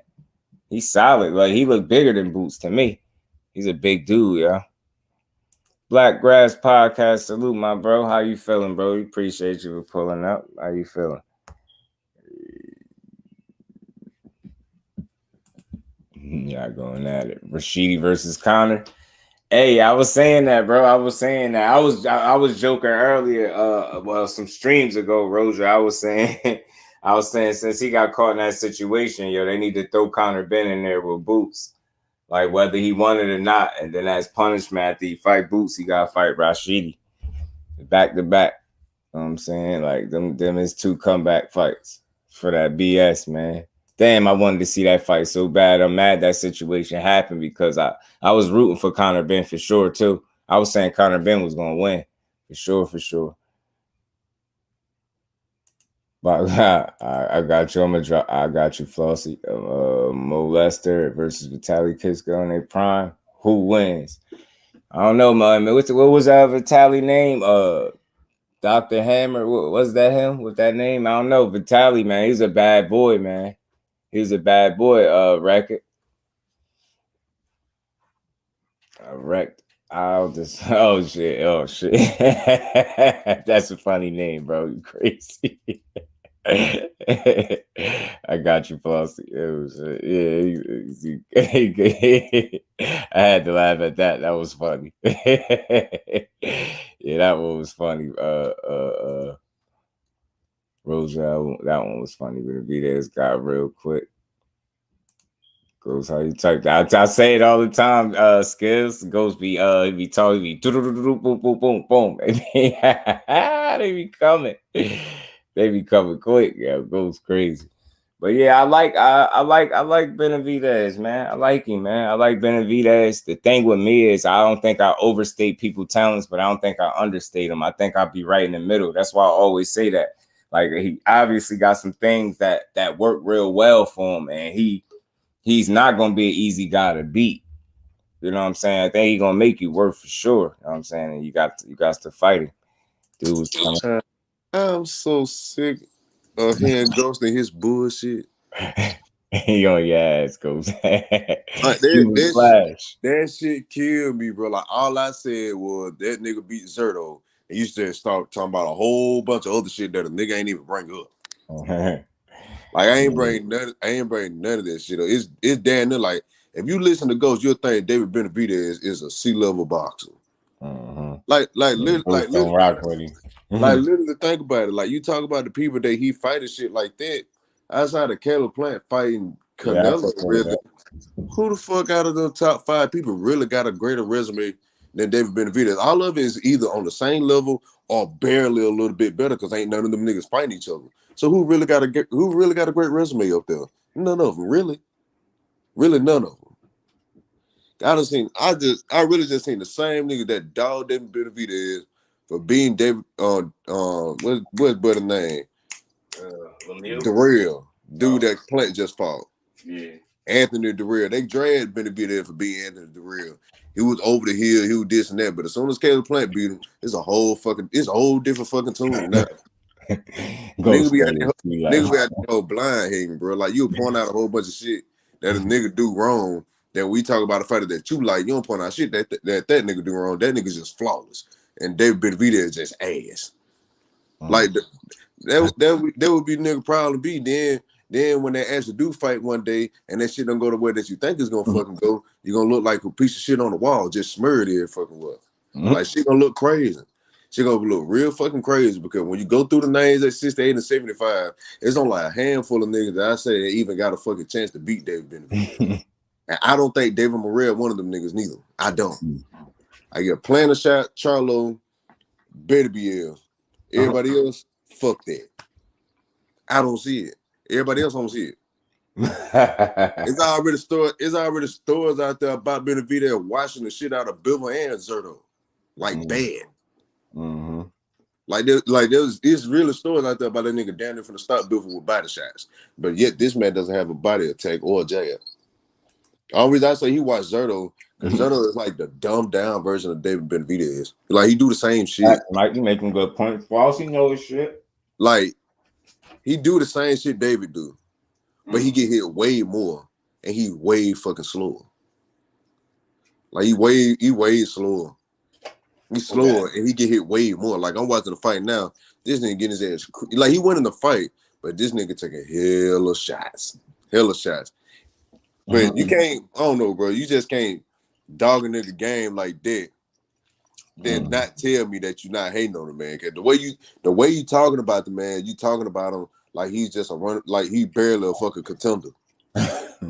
like really. Like if you can only name maybe a handful of people that got a chance of fucking beating him, that means the nigga good, really fucking good. Yeah, nah, I like David Benny. You don't win a world championship on fucking accident. At least not the way. At least not being the youngest in the weight division to fucking do it. And they killed me with that missed weight shit. He only got stripped for missing weight once, and he missed weight in the fucking pandemic. Any other time that I've seen recently, if I'm not pointed out to me, any other time I've seen it, that he was over 168, it was because they were fighting at a fucking catch weight that was already agreed to before the fight even took place. It ain't like the shit just happened at the end of fucking camp. But people always love pointing that shit out when he come in overweight during the pandemic. But when the nigga came in down to 2 pounds underweight in his last fight, ain't nobody got shit to fucking say. I just accumulate that shit to it's the pandemic and the nigga miss weight. It's what it is. Don't nobody say shit when they favorite fighter miss weight. Some people do. If you're real one, some people do. But a lot of people don't say shit when they favorite fighter miss weight, and they miss weight more than once. They just looked up and didn't get stripped on the fucking scale. I ain't fucking buying it, bro. It's a reason why a lot of these boxing niggas look like David Benavidez, bro. It's a reason. It's like a lot of people that don't like David Benavidez are typically people that are fans of other people. And when they feel like their favorite fighter is threatened, they don't like him no more. Like, bro, I could like Jamal Charlo, but still think David Benavidez is gonna fucking beat him. I can like all these niggas and just prefer one over the other. They be acting like this goddamn battleground out this bitch or something. Like you just gotta choose. Like, nah, I pick who I like in a fight, but hell, I like watching all of them. But to say, man, look, the only person I give you that to completely watch is probably better BL, bro. Cause I don't think it's a nigga in this world that can stand up to the punches that ain't a heavyweight. It's just real. But anybody else got flaws just like David got flaws, bro. Question is, can you expose it? Cause people always talk about his footwork and his defense and shit like that. Bro, he fights that way on fucking purpose. Yeah, he's still a drug cheat. He literally rolled with the punches. Can't punch. Rolls are foolish. You crazy as hell. That nigga would probably bench press with his wrist by itself. That nigga hand so strong. You see them workouts he do. But wet. You'll know why he be punching like that. Man, look. Don't make no damn sense, boy. But he had workouts on some other shit. Black Glass Podcast. Let me tell you something. And I ain't even gonna talk about your way of life or no shit like that. But I'm from the trenches, bro. And if you come from that type of area, or no nigga that come from that type of area, bro, unless you snoring that bitch before you walk out in the ring, that high gone after damn ring announcements in the first round and a half. That high gonna be gone, nigga. That cocaine ain't enhancing shit. You gonna be high, man. You gonna be high on powder for 5 minutes and your ass through. That shit don't last long. That's why niggas get so rich in the streets all cracking shit, because as soon as that shit was, you're gonna need it again. Y'all be acting like he'll take some positive from coke. It's like him taking PEDs. And I'm not condoning a nigga that snort powder and play with his nose. But when he's still young. When it comes to boxing, that shit ain't got nothing to do with it. Ain't nobody say shit with all them old head back in the day was doing coke like a motherfucker. Like bad, real bad. That shit did not help a nigga win or lose. Yeah, that shit might feel better after he get his ass whooped or something, but that shit ain't gonna man. Yeah, crazy. That shit is not, him snoring powder ain't the same thing as goddamn Antonio Tarver and Roy Jones popping high for PD. It ain't the same thing. Nowhere near the same fucking thing. Niggas just be saying shit. A lot of people don't be able to say shit without taking their feelings out of it, bro. Like, I like David Benavidez for sure. But if he got an obvious flaw, I'm not gonna be like, oh, hell no, he could do that, he could do that. No, I'm not doing that shit. I'm thinking that his strengths is gonna be better than that nigga's strengths, and that's why I'm picking him. Everybody got a fucking flaw. Yeah, because I can run down them now.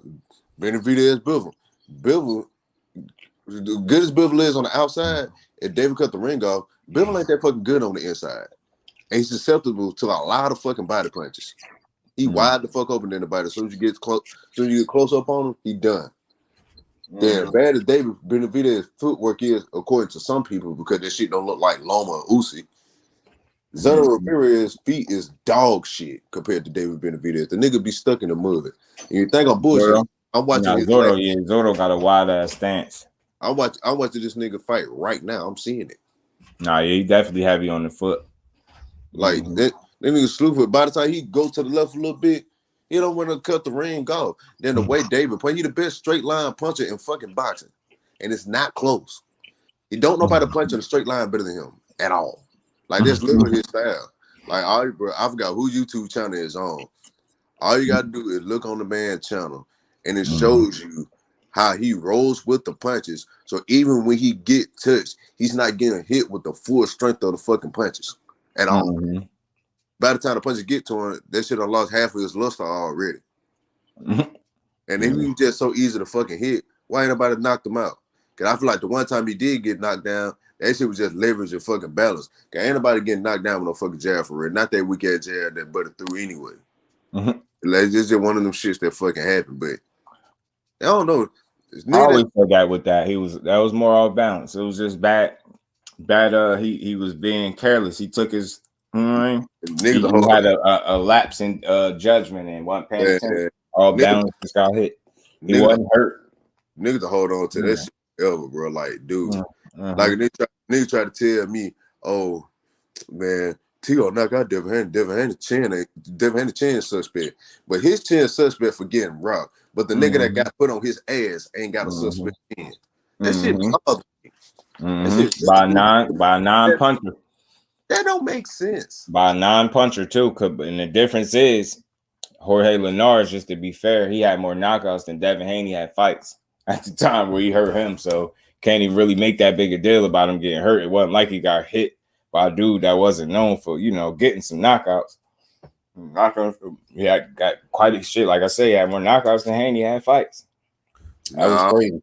I'm not even saying that. But see, niggas like you, Rohan, whatever the fuck your name is, niggas like you piss me the fuck off, bro. I don't even just do that, bro. Cause the same way y'all be dick riding, hating on this nigga, talking about this nigga can't fight shit like that.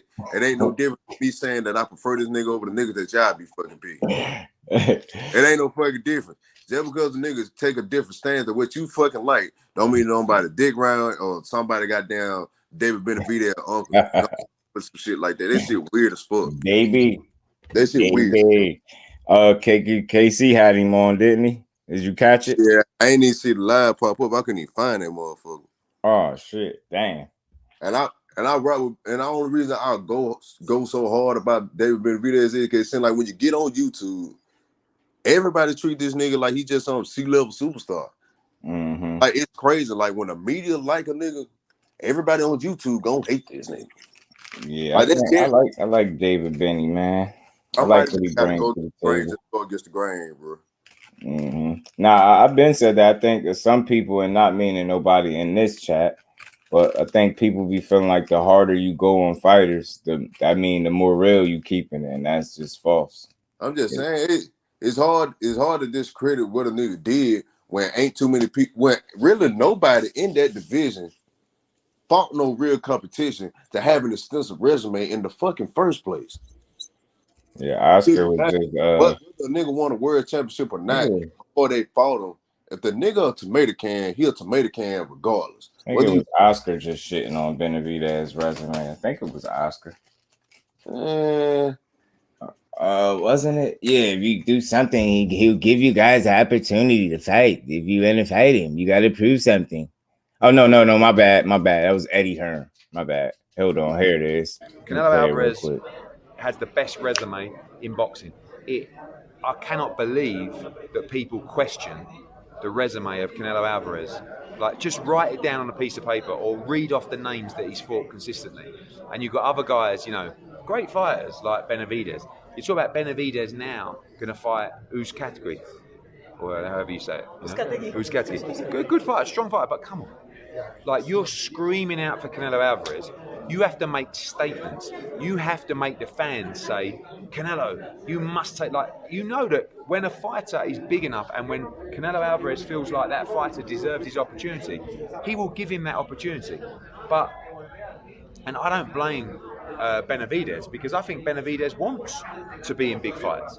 But it's embarrassing. Like, and when did Benavidez last fight? Like, he's fighting, now they announced a fight for January or February. What? Why? Yeah, Eddie Hearn. Yeah, niggas know, bro. Niggas just be retarded, bro. Like, you can't tell the man to fight somebody, then don't nobody want to get in a fucking ring with this nigga, bro. That's the thing I don't get. The only person that got a fucking excuses, bro. All the other niggas still ain't got no fucking fight, bro. No. He trying to hear that shit. That shit fucking bothers me. He just calmly snapped. He trying to hear that shit. I ain't gonna lie. He said, man, that nigga hate.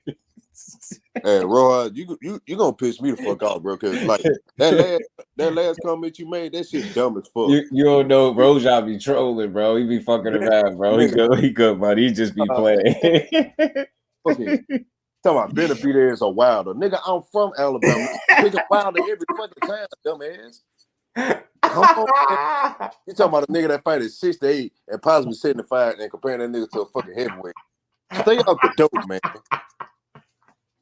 I'm just saying, I find it mighty fucking strange. He's crazy, yeah. I just find it mighty fucking strange that people looking for a fight. Caleb Plant, the only nigga that got a fucking fight. What the fuck is these other niggas that he's supposed to be fucking scared of? Everybody under the same fucking umbrella. What the fuck is these niggas? These niggas had no fight then, and they still ain't got no fucking fight now. So what the fuck is these niggas being? For real. It ain't no side of the streets or none of these shit. All these niggas signed to the same fucking brand. Yeah, for real. That shit don't make sense. And if he ducking, why the fuck y'all ain't saying, oh, this nigga don't want to fight me? You don't hear these niggas saying that shit. Mm-hmm. You don't. The only people that say Benavidez ducking a nigga is the niggas that like other niggas. These other people that y'all talking about ain't never came out and said that this man ducked him. But every time somebody else fucking duck him, they bring it up then. What's the fucking difference?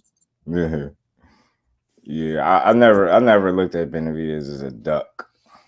I can't say that for me.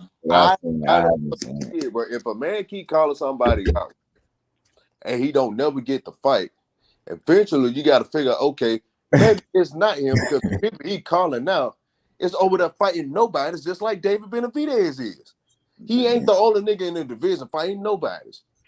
Charlo fighting fucking nobodies. Darrell fighting fucking nobodies. Plant fighting nobodies too. Only person that was legit was fucking Canelo. He lost. He fought Anthony Darrell, the same Darrell that y'all killed Benavidez for. He fought him 3 years later, but Plant get all the fucking credit. That's why I said that live where I knew I was calling the play before it happened. I said I think they setting that up, because now what they're doing is they put Plant in there with Darrell, which, you know, Benavidez fought some years ago. Now they putting Benavidez in there with somebody that Caleb Plant fought some years ago, and he ain't stop him. He dropped him twice, took his belt from him. So I think it's they putting him in a position where it's like that's the selling point. I think Benavidez is going to get in there and handle business. I think he probably going to stop him, which Caleb Plant didn't do. So that's going to be their selling points. They both fought common opponents and stopped them, and the other one didn't.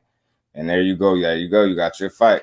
Like I said, your boy Benavidez say he was about to say 100%, but he say 90% sure that it's Caleb Plant next after he's Katagi. So That's why I was like, I be saying to people, just be patient, because I think sometimes the fights that we be wanting be right there, or at least if we don't get those fights after a certain point, we'll really be able to see who ducking. Like, it should be no reason some of these fights don't get made within people next fights. So it's a lot that's gonna shake out, I think. My bad, John. This fight he could have fucking took. He could have fought fucking David, but right now he don't have a fucking fight. Now do he goes? How solo salute Brody. That nigga do not have a fucking fight at all. Easy fight to make. Yeah, bro. So it should. That came from Benavidez. He said 90% sure. So I just want to see it because it's a perfect fight to make right now. Like, you know what I mean? Caleb Plant took a loss. He looked like he learned from the loss. He looked like he still got his confidence. His confidence ain't shaking. And I think, like, simply put, I think, Benavidez is going to beat up Uzcategui. Probably more than likely going to stop him.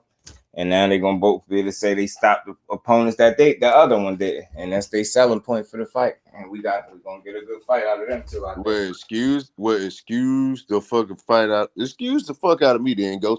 I didn't know. The nigga was so on the fucking radar. I didn't fucking know you had a fight in November. Feel like the nigga fight at the Armory every fucking time. Yeah, fuck him. Who that, Morrell?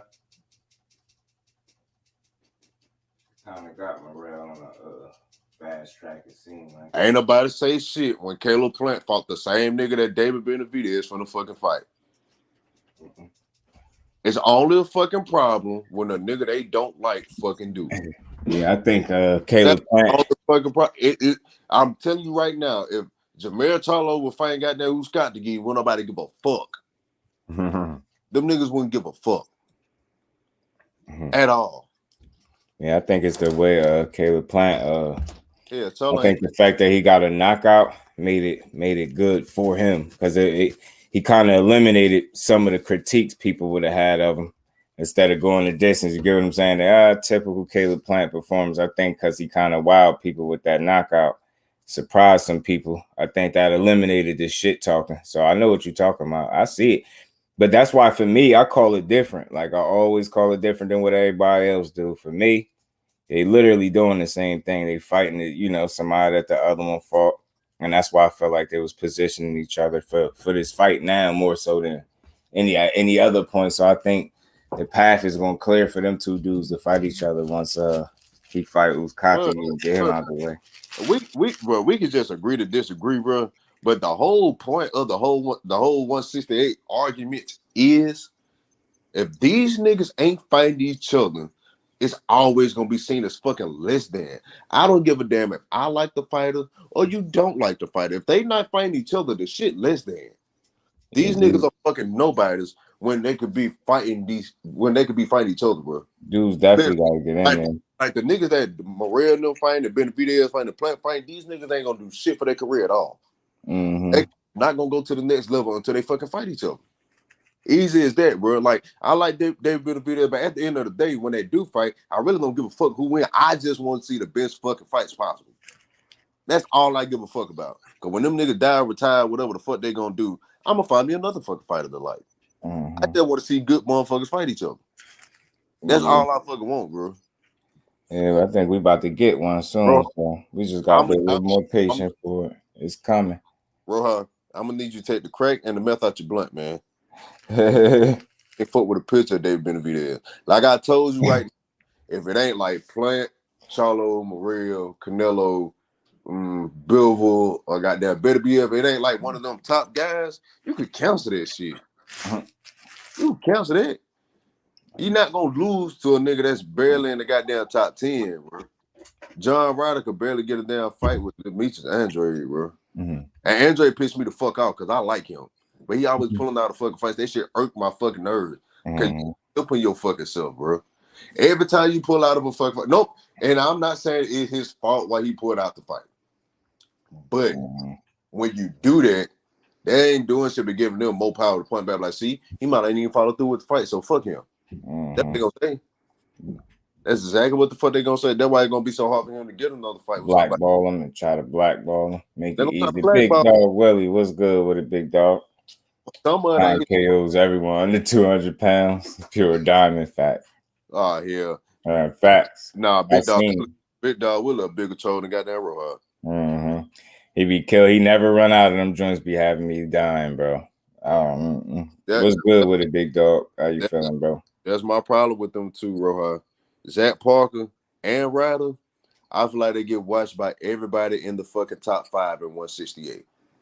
Yeah, me too. They like some of them UK niggas. They be hyped up in the division or whatnot. Then when they fight somebody from the other side of the pond, they get their ass cleaned out.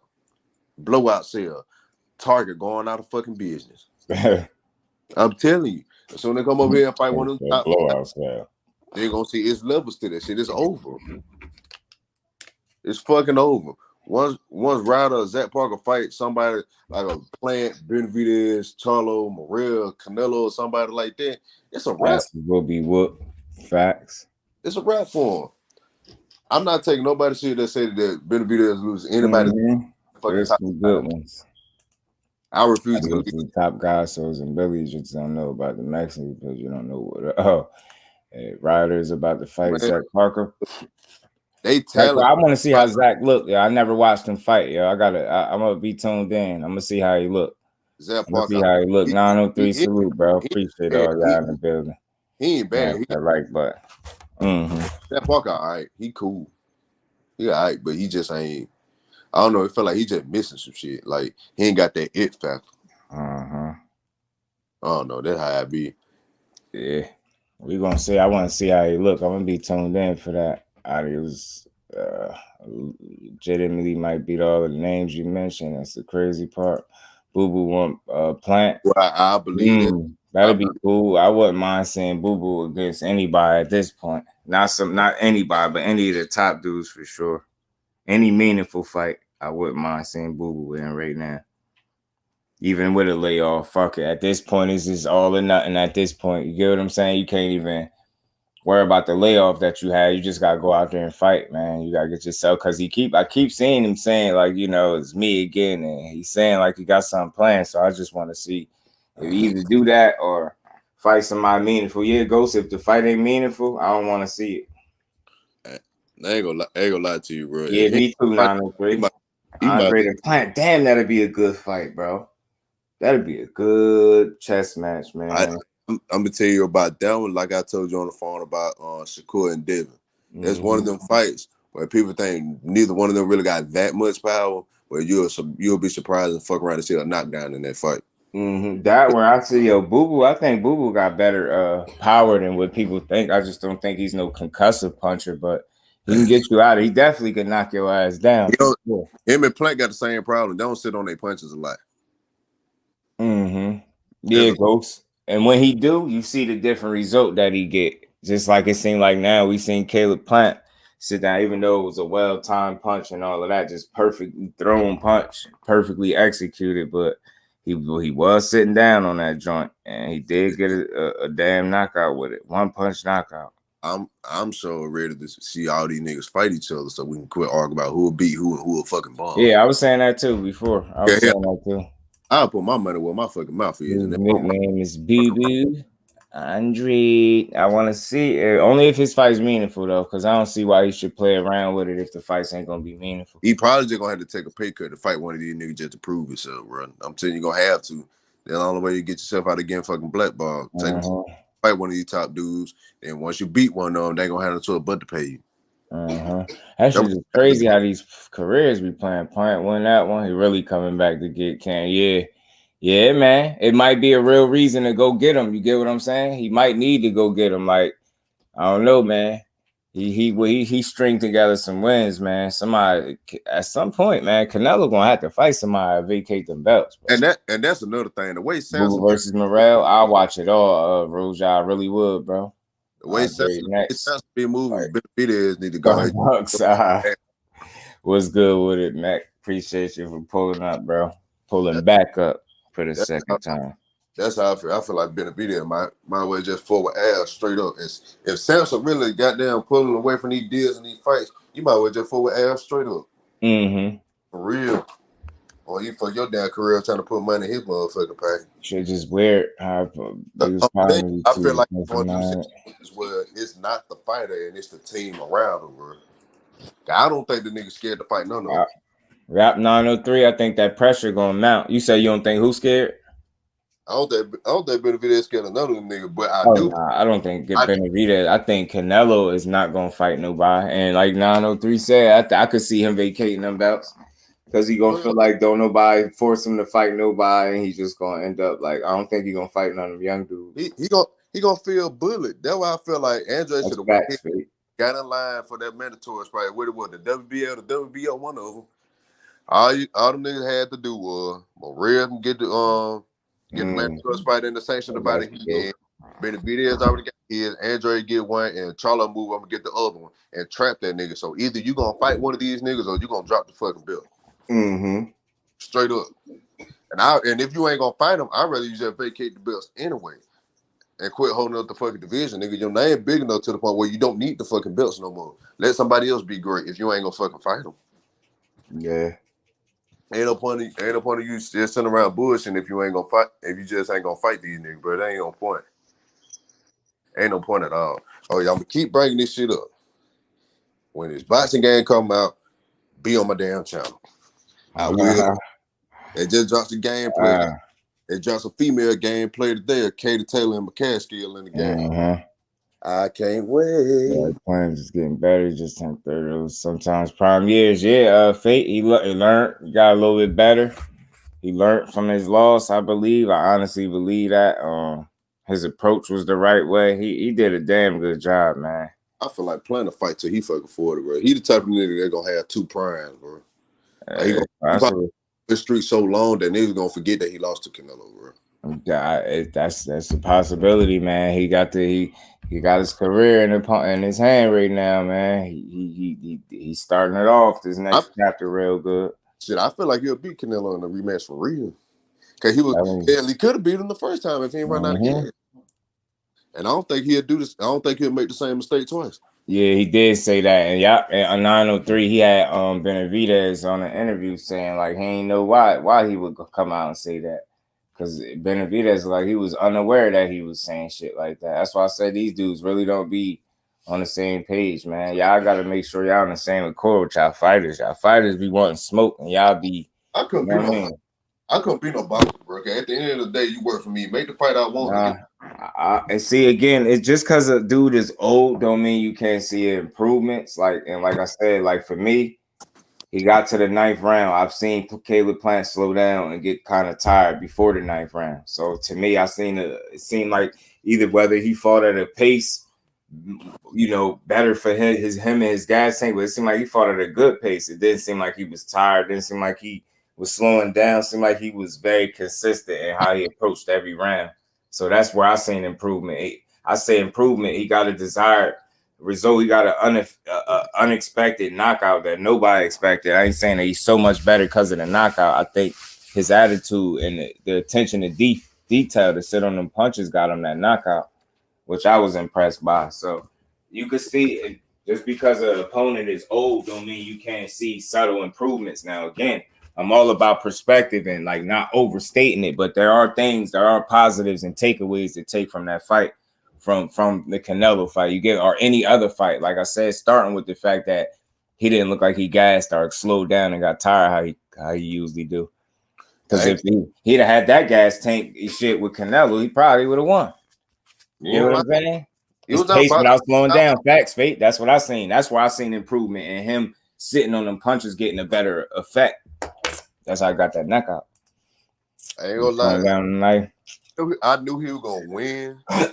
I'm talking about gas and fatigue, like how he slowed down. I knew you get what I'm saying? I ain't saying he was fighting the same way in the 9th round as he was in the first, but I'm talking about slowing down where he started letting guys get back in the fight, how we seen in some of his fights where he had rounds where he clearly took that round off or slowed down enough where a guy got it off on him where they wasn't able to do so all fight until he slowed down.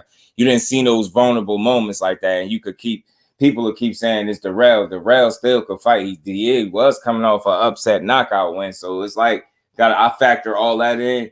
I think he made subtle improvements. You get what I'm saying? They're not big gaps, leaps and bounds, but they're subtle, and I think they there. That's what I seen for me. You gotta see another fight, yeah. It's always because you want to see just how far or just how much. That's why key words like you gotta follow me. I don't overstate things, but you can see improvement. I think so.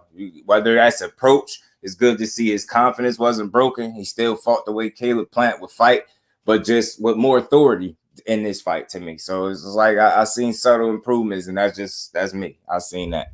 I don't even want to be petty, dude, but I'm just gonna see what the hell they gonna say. I think who you think win between Benavidez and Anthony Yard? That'd be a good fight, man. That'd be a good fight. Anthony Yard gas tank is an issue too. His attitude's still there. Facts. It's like, again, man, everything ain't got to be a major debate, yo. If y'all didn't see it that way, that's cool. I seen subtle improvements from Caleb Plant. I seen that. That's what I seen. I'm standing on it. I seen it. People say, I ain't gonna lie. Like, if you notice, with any of my favorite fighters I talk about, when I throw out a fight that I might want to see, I don't never throw out a fight with somebody that we know for a fact that person gonna win or whether they're gonna lose. I always bring up a matchup that's gonna be a 50-50 fight or close to it. Benavidez, he stopped Anthony in 7. Yeah, it's possible. Anthony Yard, man, that just slowing down stuff bothers me, man. The muscles and shit like that. Hey, ain't gonna lie, that shit turned me out when they said that nigga don't be sparring. Yeah, that was weird too. Yep, that was weird. Like, so it's like, bro, what the hell do he be doing? Like, what the hell? Can you really take a punch over these? Yeah, and then you got all these damn muscles, bro. That's running while you shooting tired. And I feel like Benavidez could push the pace on him, and man, he got the same problem that Anthony Joshua got, bro. Yeah, I see Benavidez versus Marcus Brown. Oof. Man, that'd be, man. And, you know, the thing is, Marcus Brown can box his ass off, but it's like once he start taking that punishment, I just don't know, man. That fight really could change for him real bad. I like Marcus Brown though, but shit. I just feel like David, one of them people where he probably gonna lose a fight in his career for sure, because damn near everybody do. But I don't feel like he gonna be one of those people that lose to somebody and you'll be like, damn, he wasn't supposed to lose to him. Oh yeah. You feel like it's gonna be the right person, like a real. Yeah. He's run to somebody that's better than him. I be feeling like that with him too. You gonna kind of feel like you know who a guy that could possibly beat him. I don't think it's gonna be in no upset fashion. I think it's gonna be a fight where a good enough amount of people felt like he could lose, like a real 50-50.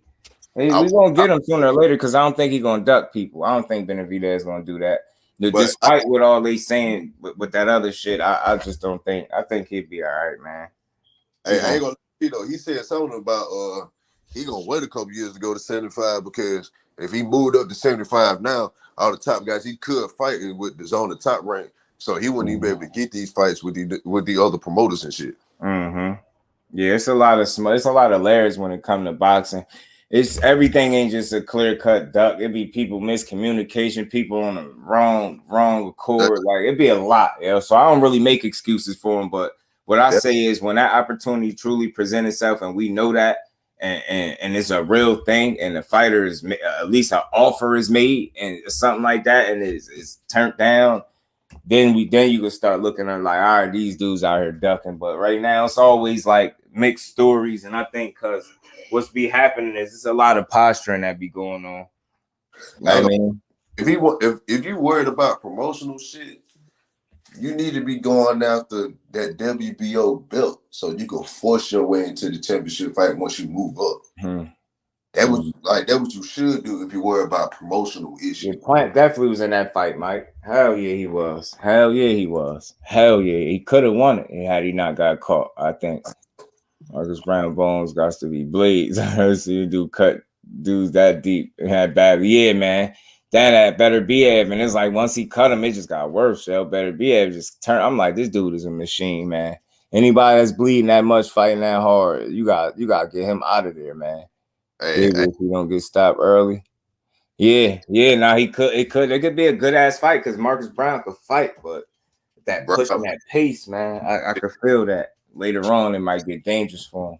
The Brown might fade though. Nigga be sleeping. That's what I'm saying. Fade late down the stretch, the pace might get pushed on him, and he might be in a predicament. I like him. He can box though. The longer the fight go, the worse it might be, because David's speed and power stay the same 1 through 12 for the most part. He doesn't have a stamina problem. I don't think so either. Really? Like he got a good enough gas tank to where like he's still gonna be productive in the 12th round. Yeah. It may not be like the first, but he ain't just gonna be completely gassed out and shot. I just seen what I seen was Canelo, a typical Canelo performance where when he in there with somebody that actually can fight, he don't dominate. So I'll say that despite how people viewed the fight, Caleb Plant was never getting dominated and was never completely out of the fight. He just got caught. And again, like, people have to understand, this is why they have judges, even 3 judges that's sitting there watching a fight could see different shit. That's all we be saying. When we have different viewpoints, we just seen it differently. It don't make none of us more right than the other, especially when we be making the arguments for why a guy won when the judges clearly seen it. So it's like we all see different shit. I seen Caleb Plant never being dominated. I seen him being very competitive and being in the position to win the fight.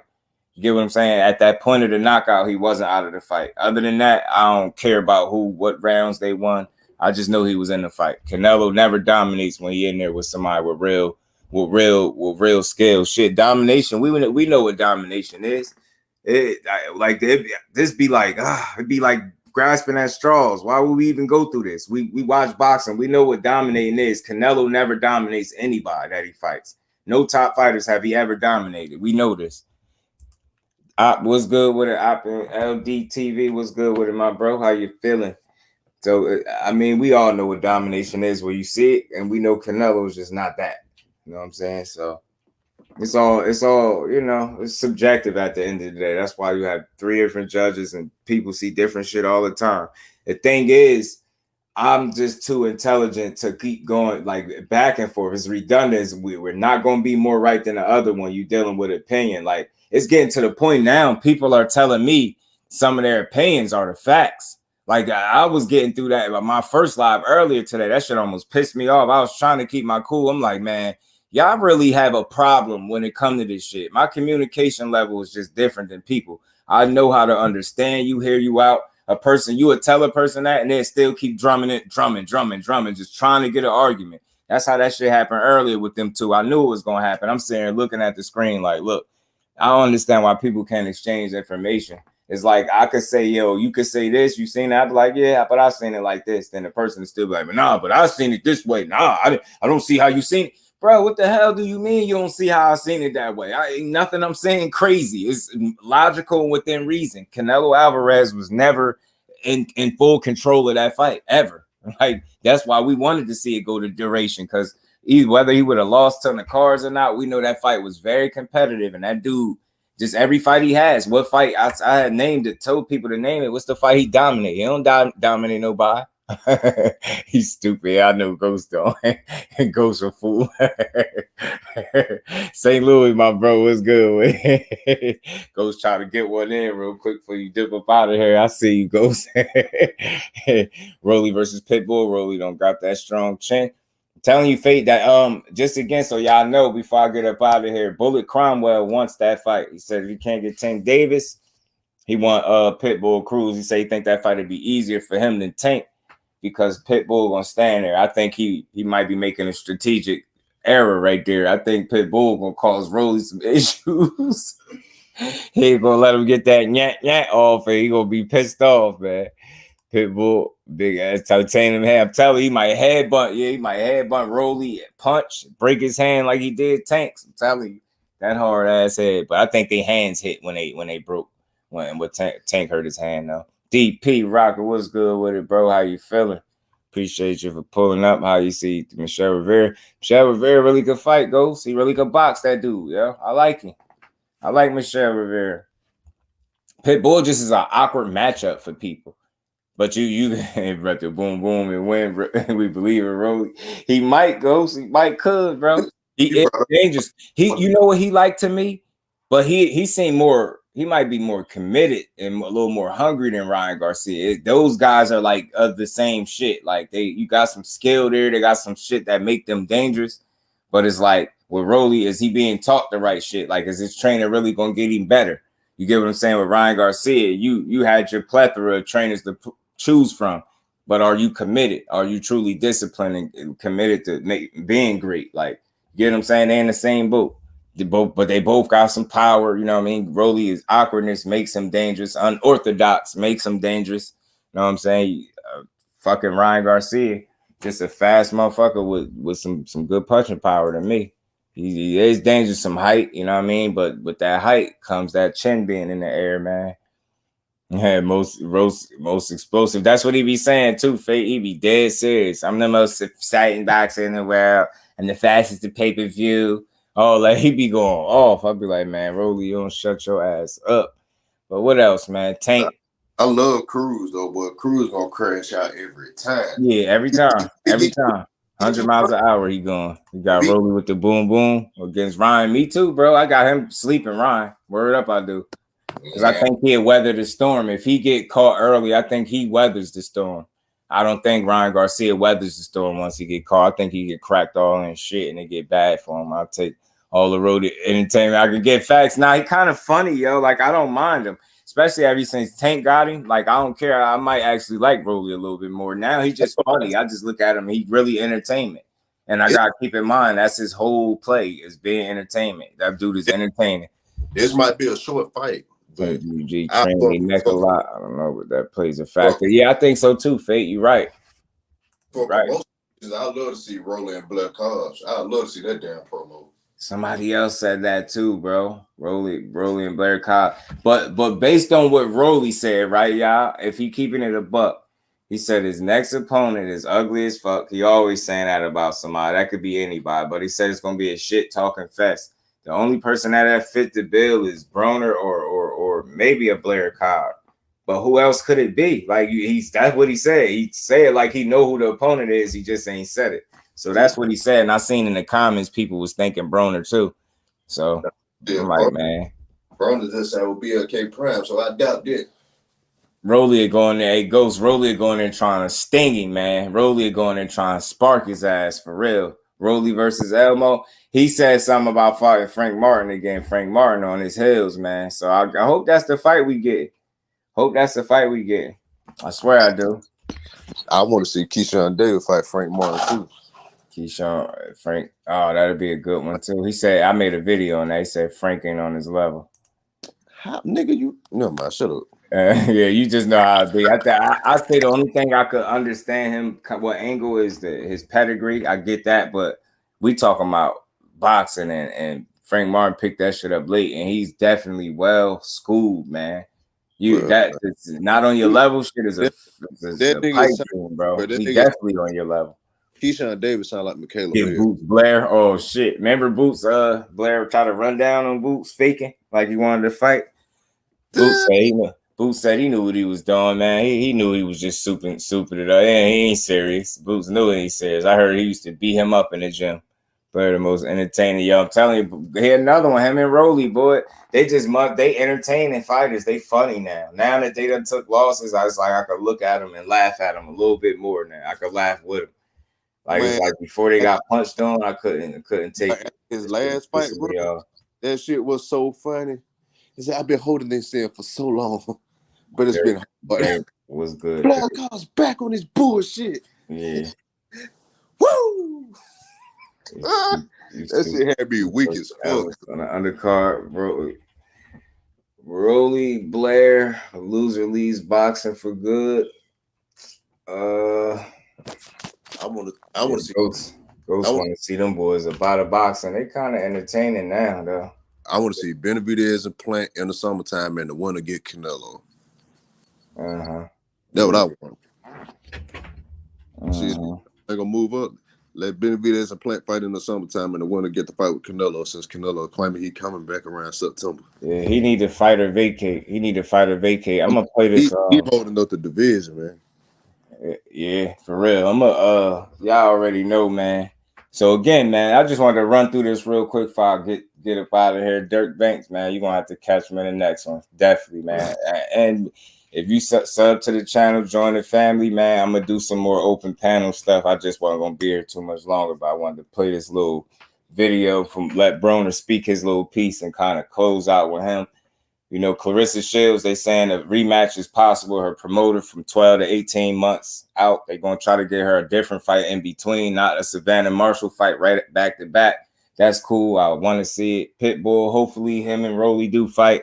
Tank and Tank and Ryan Garcia, they better fight. It's talking 136 at catchweight. They're saying it's supposed to be announced sometime soon for January or something like that. Let's see it.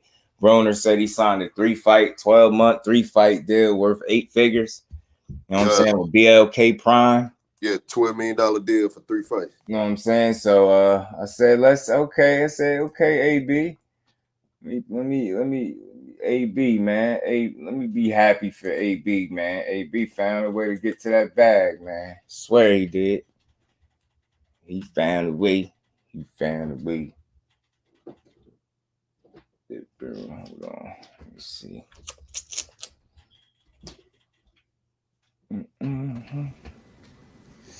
BLK Prison. All right, the moment y'all been waiting for is now upon us. And no introduction really needed. Blair, we got the 4-division world champion, superstar boxer, BLK Prime for doing who has a record of 34 wins, 4 losses, 1 draw, 24 big wins by way of knockout, 33 years of age, 5'6" with a 69-inch arm reach, none other than Adrien, the problem Broner. There we go. There you go. With a can, man. This is very a special time for me.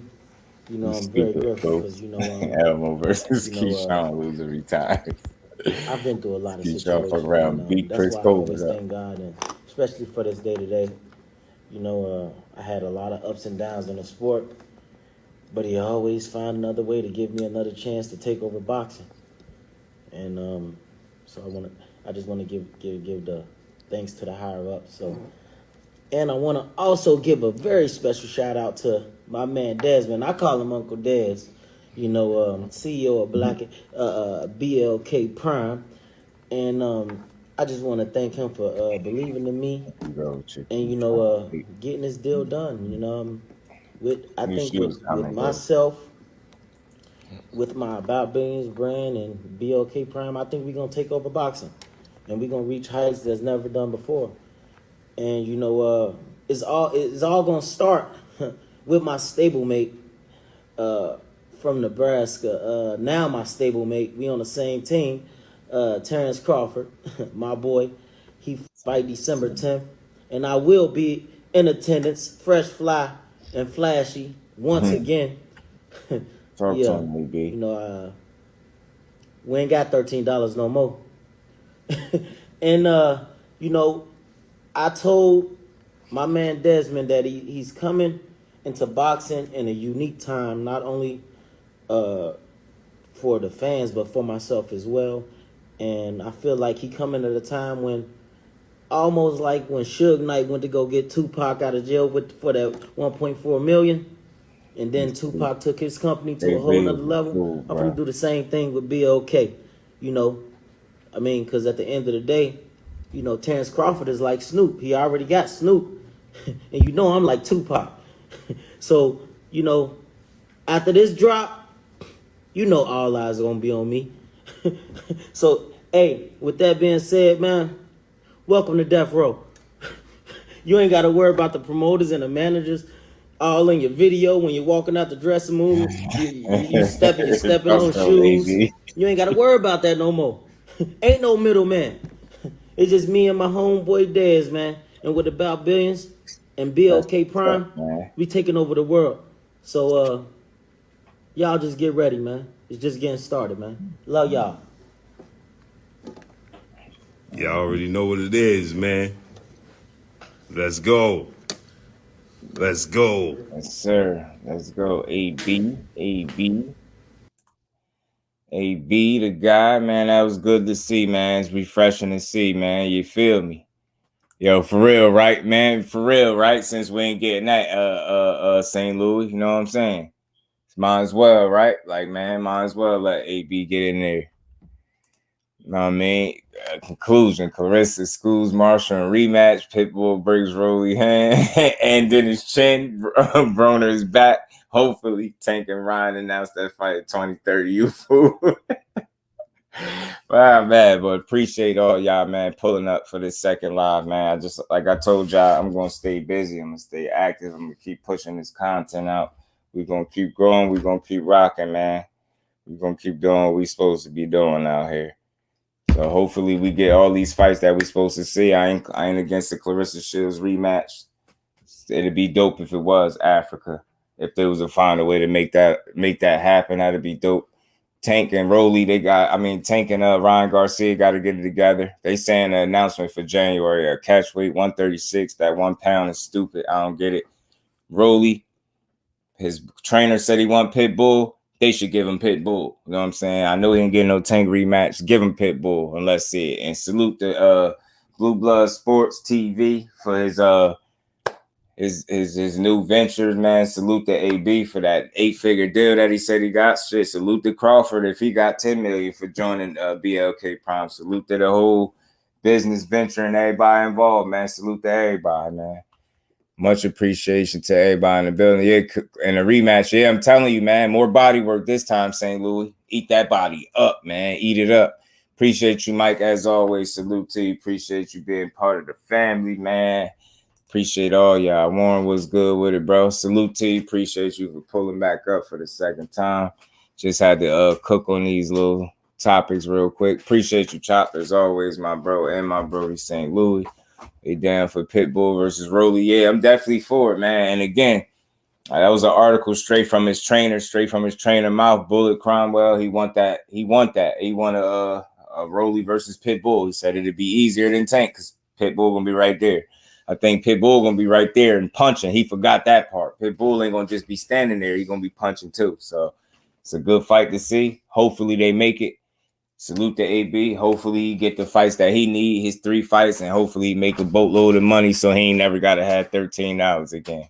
Whoever win get the Tank rematch. That's what I was saying, St. Louis, or at least they get considered for a Tank rematch. Other than that, y'all ain't never get no Tank rematch. Y'all got to fight each other or y'all don't get nothing. Oh, man. Oh, yeah? Yeah, man. Damn. Yeah, I came on you was here for the first time around. Yeah, man. I had to talk about it just a bit about AB. And yeah, I'm happy for him, man. I'm not gonna pile on, I'm not gonna say a whole bunch of negative stuff. Hopefully he just come back healthy. He looked happy. The weight looked down. If that's what I seen from the video, the weight looked down some more. Of course, he obviously got a ways to go, but he do look clear-headed.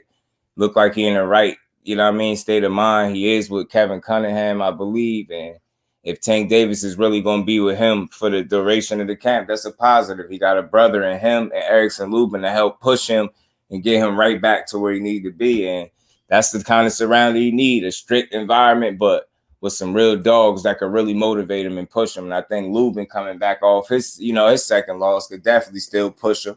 And Tank could get that much needed motivation, you know what I'm saying? Sean Clark, what's good with it, bro? Appreciate you for pulling up. How you feeling? Appreciate you.